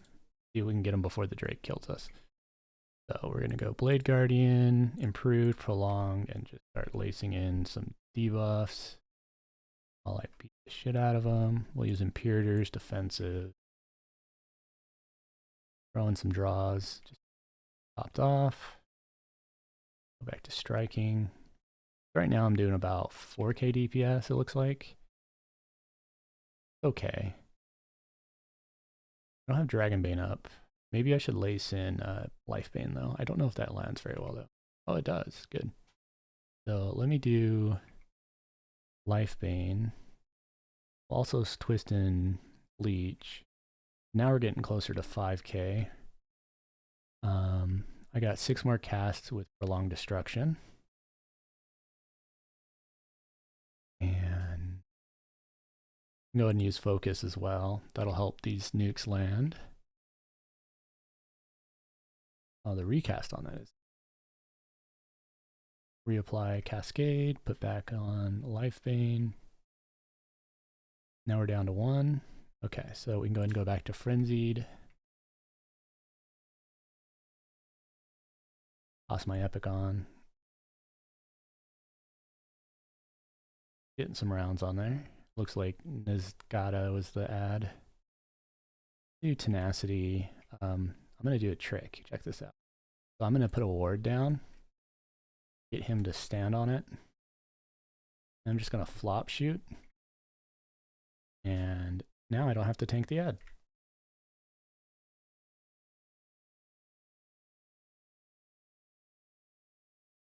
So destruction's down.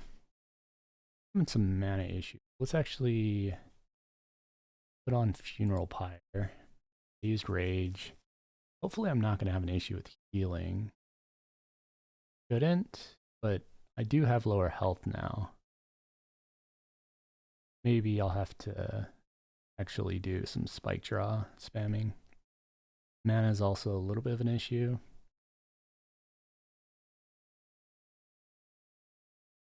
But I can go conservative. You know, put on Mortanum, go back to draws. Oop, getting a little hurt there. There we go. Now we can do Death Bloom mid-fight. And Rage will be up shortly.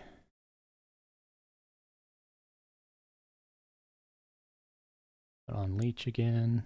See, now we're down to about 3.2 DPS.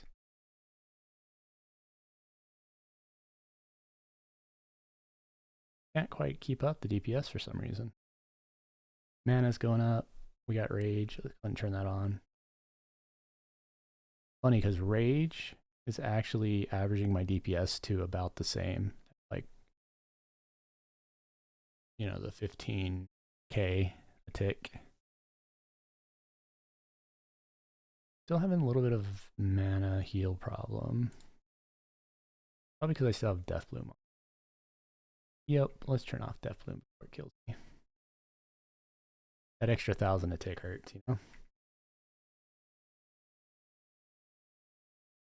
There we go. Got a good crit off.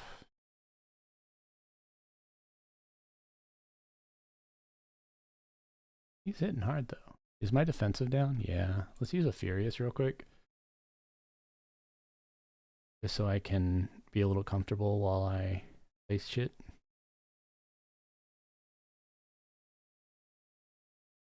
You see what I mean though? Like my DPS feels lackluster for some reason.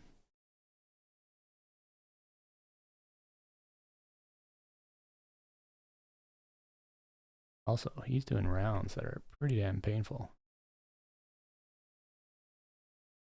Okay. Let's put in some Sunstrikes now. I don't think I'm going to make it. I feel like I don't know why, but my DPS is like halved. And I don't fully know what's doing it. I've increased my spell damage. My AC is still pretty damn high. But like, I feel like he should be dead already. Based on old fights. Oops, we're almost dead. Come on, there we go. Get some rages. There we go.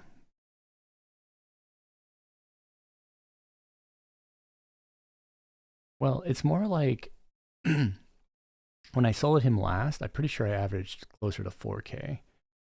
So it feels like I'm dying more often, but that makes sense. I don't have all my Augs on anymore.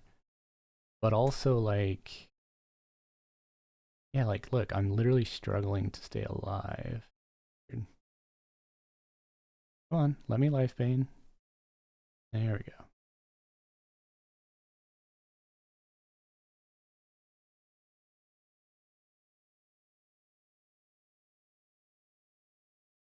Because if I get the ads, I'm going to probably be in trouble.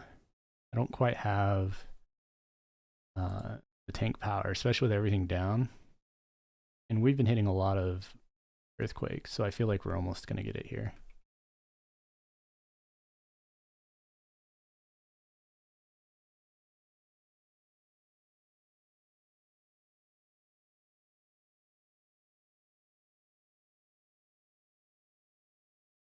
Alright, we got hand back.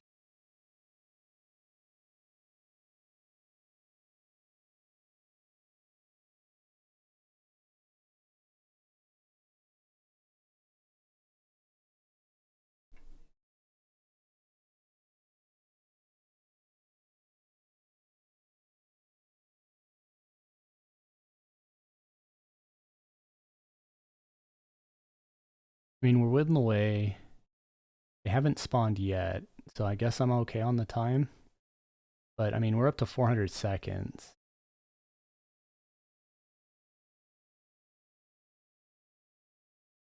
I feel like it's going to spawn any second here. Turn on a rage. Let's do a leech.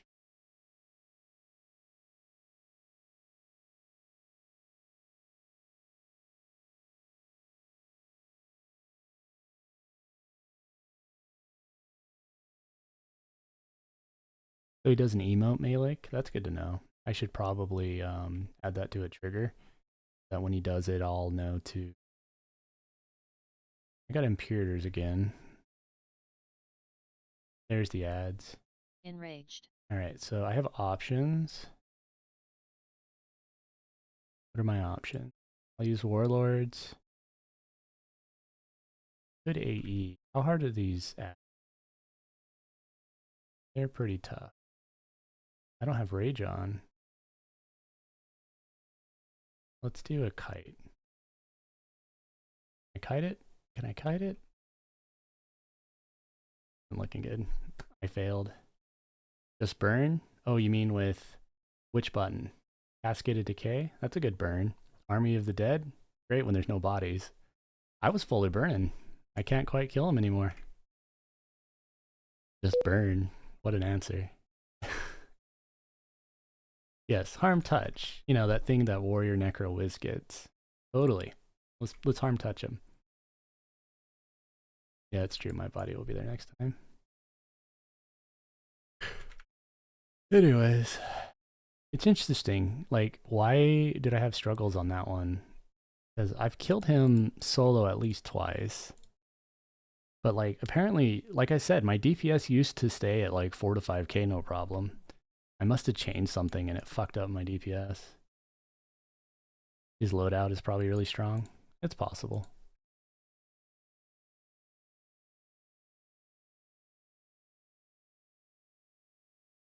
The variance can be huge depending on weapons. Yeah.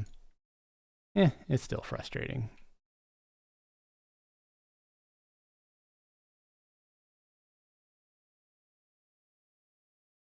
But I also not really made to do this solo. Like, I'm actually trying to turn into a caster.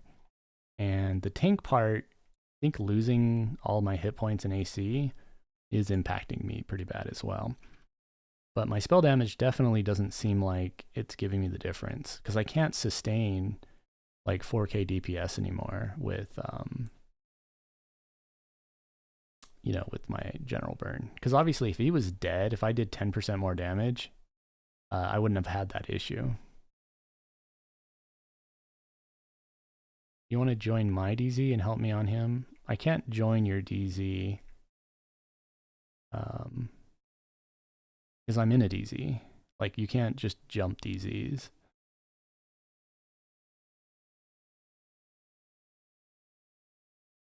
You'd have to join my DZ. Alright. Why am I getting knocked back? I feel like the lack of Shroud is hurting me too. You know, that could be it. To be honest, I bet you the Shroud of Protection was adding just enough damage to me that I was struggling. I could do a damage report to find out. Because, you know, that's a huge resist debuff. And if I'm getting hit by like 3k nukes or shit, that would have totally hurt my healing. And then if I'm worrying about healing, then I can't do as much DPS, you know?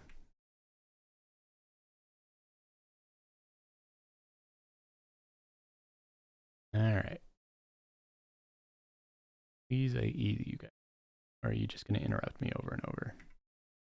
Fine, you're going to interrupt me over and over.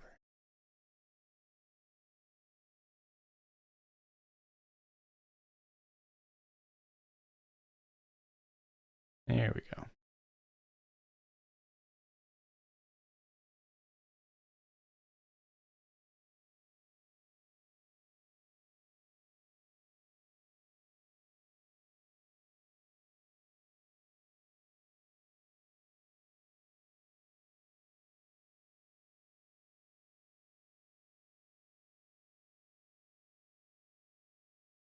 Enraged.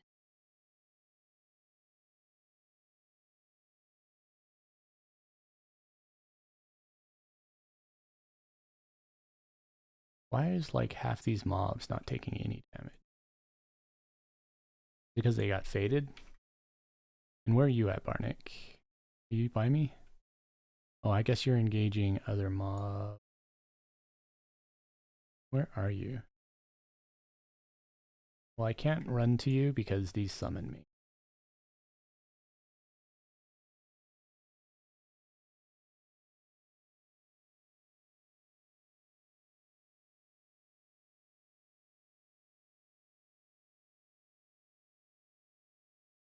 Well, I think I'm just done. These other mobs aren't on me, they're on you. So I'm coming.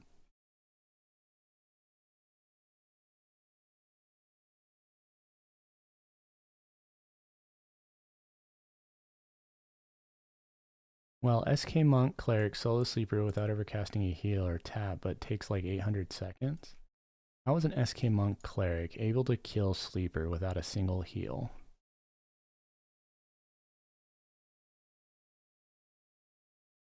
Because if it takes you 800 seconds, you get all the ads. So, oh, okay, you're just using Soul Abrasion. Gotcha.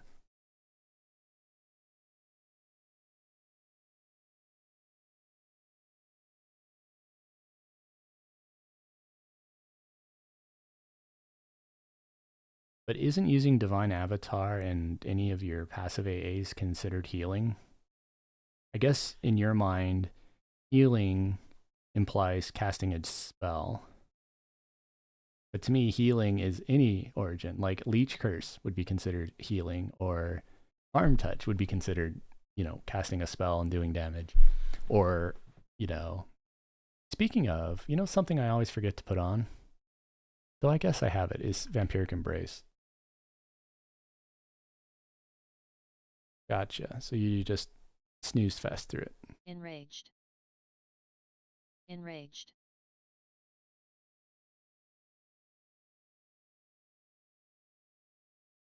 Are you running in full screen?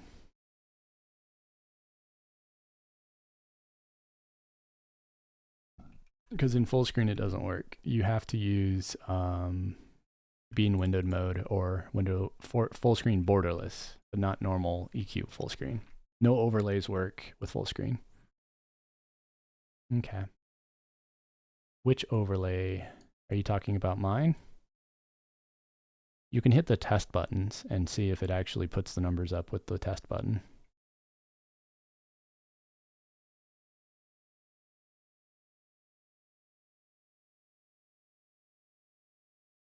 And then if that works, well,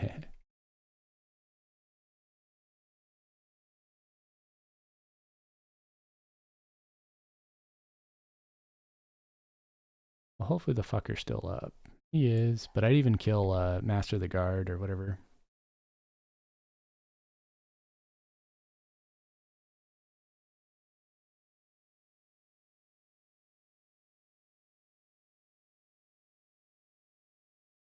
It means it's useless. Enraged. Netherbean.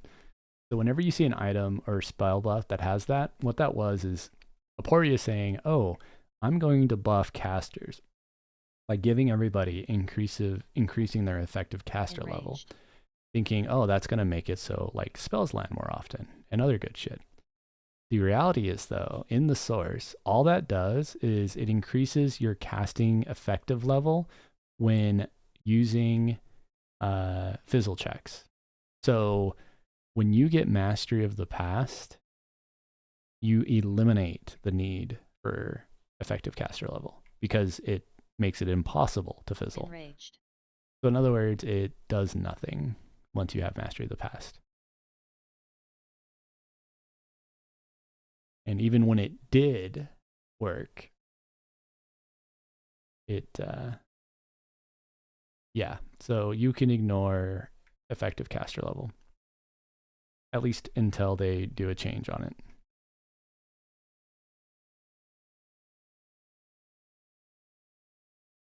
Oh, thank you for the crystal, by the way. I use Death Bloom, but I'll eat it later, probably on Carafirm. Enraged. But yeah, my DPS, I don't know why, but it feels much less lately. And I can't fully figure out why. We're going to put Ice Spear on.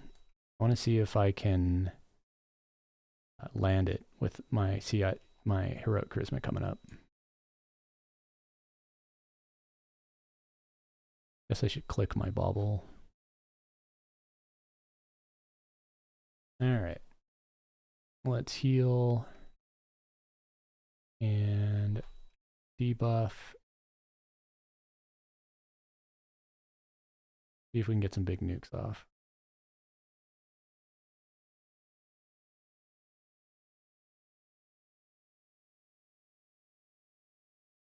Oh, both of these are actually pretty slow to recast. So I need to lace in Lifebane, I think.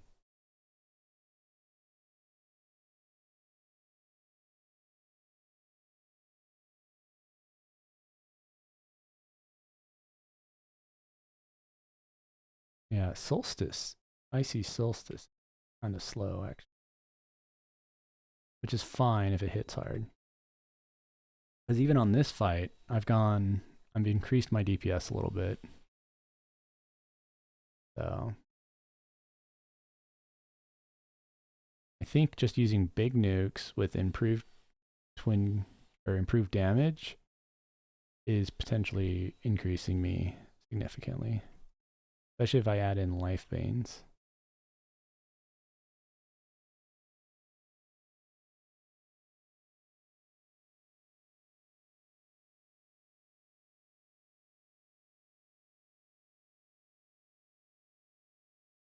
See, there I was 3,000 with no burns. Are you ready, Barnick? Do you need any cooldowns or anything?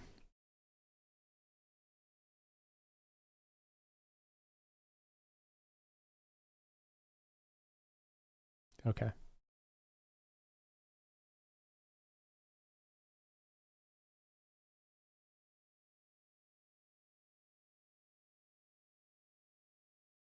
So yeah, I guess while I wait a sec, I'm going to go ahead and delete some stuff.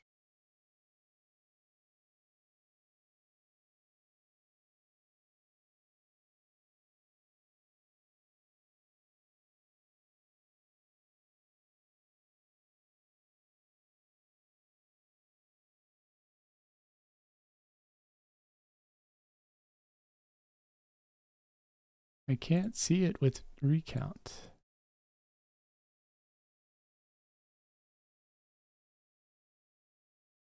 Okay, I think we're good enough.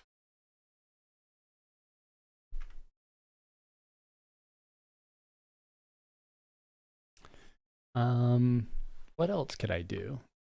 My dot ordering has a gap on control 2. I probably should bump up everything. Q is Shashar staff. I want to keep that. I'll put vexing on Q. A, I want to keep the same. I think that's my dot rotation. The life bane is now 2. I want that out at 2. Let's load dots. And just lace in Secession and EB. Oops. No, I didn't. That was wrong. I want EB there. Okay, let's test that. All right, let me know when you're ready.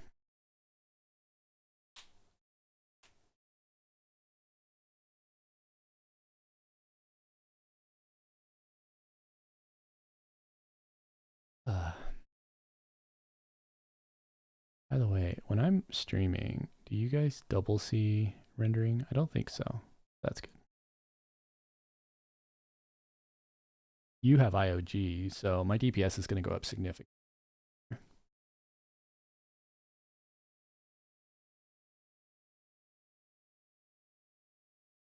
What time is it? About 21?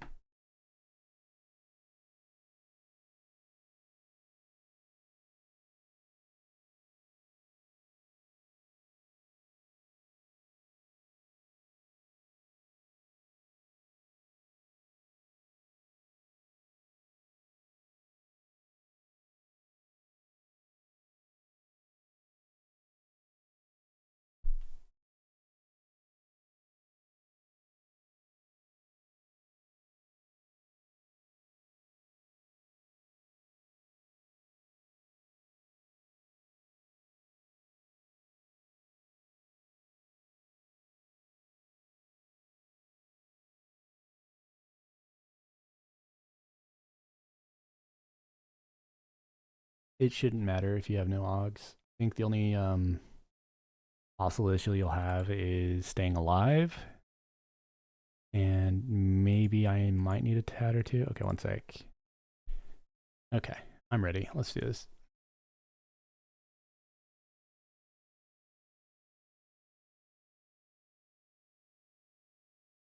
Come on, get your ass out of there.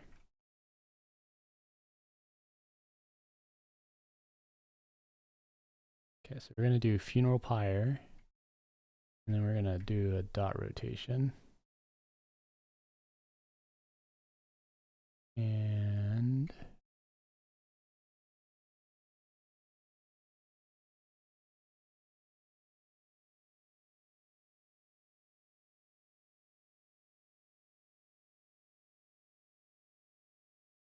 okay, why did you pull aggro? Or is that your pets?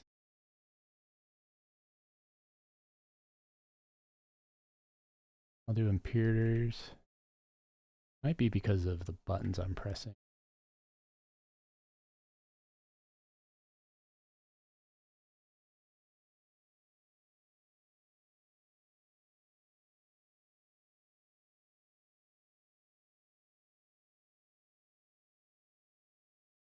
All right, improve windcast, frenzied.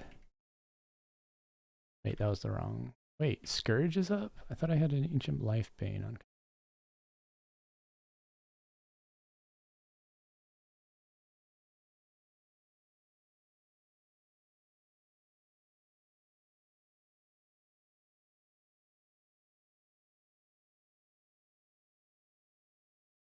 But see, even now, just with our quick fight here, I'm now doing nearly 4k DPS, but I think it's because you're also you're using IOG, I assume.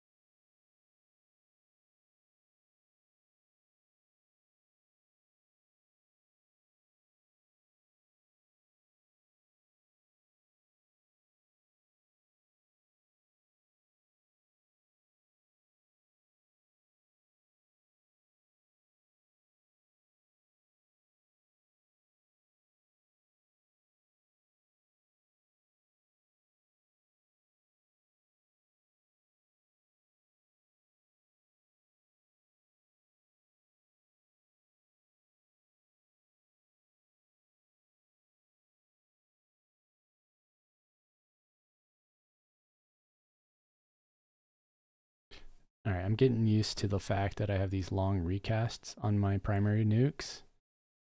Let me eat your crystal.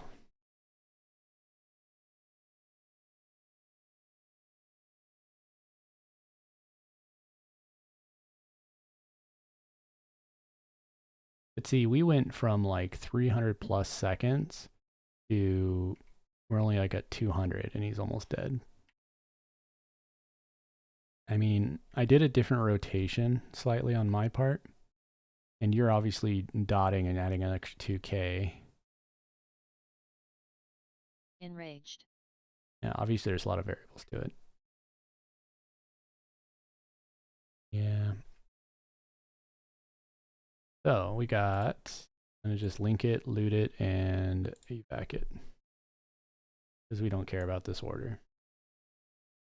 So we got an Earring of Insanity, which, is that the good one?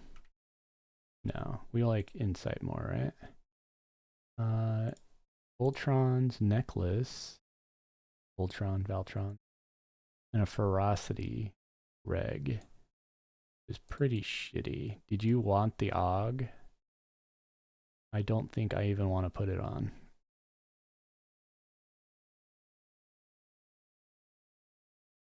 Did you want anything else? All the rest is probably just vendor loot.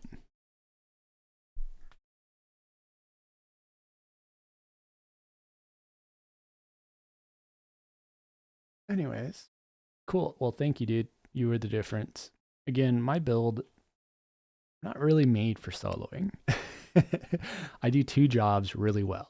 I tank and I damage. But like doing utility or like surviving forever with taps or doing high damage is still a work in progress. Can I dude, I know you keep asking, but like you can try, but what's going to happen is there's this thing called a lockout. And when you try to invite me to a non-respawning, you're going to get, I can't join that. Like I mentioned earlier. Because I'm locked out from any sleeper runs for 14 hours.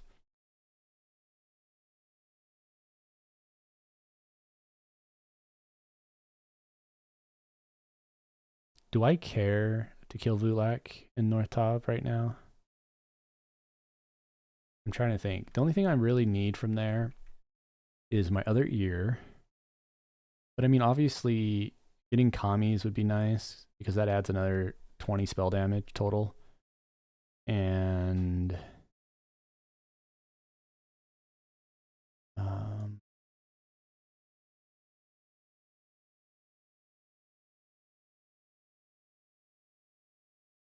right, I understand.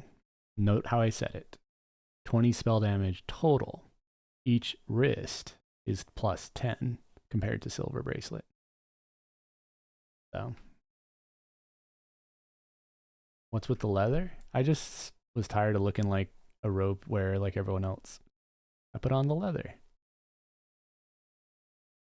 I'm probably actually going to stop, Barnick. We can check in a little later, but I need to go do some real life stuff, I think. We'll do Tav later in Bristle. I'm a little sad I don't have my group.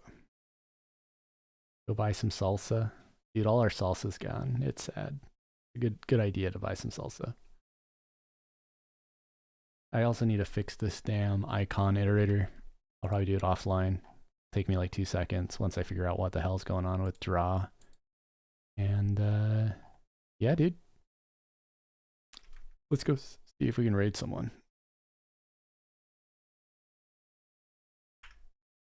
So I gotta hop off and go do some real life stuff.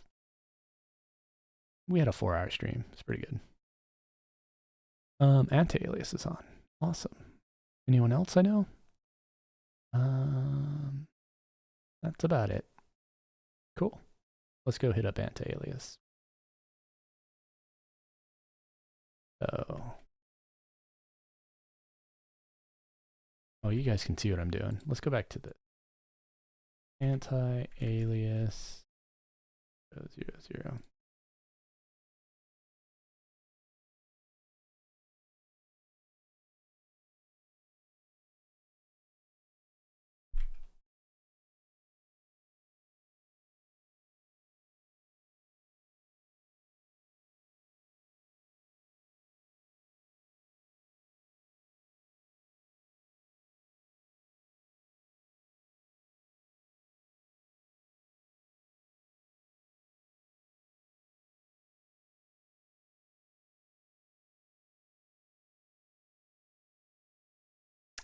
But once again, Thanks for hanging out.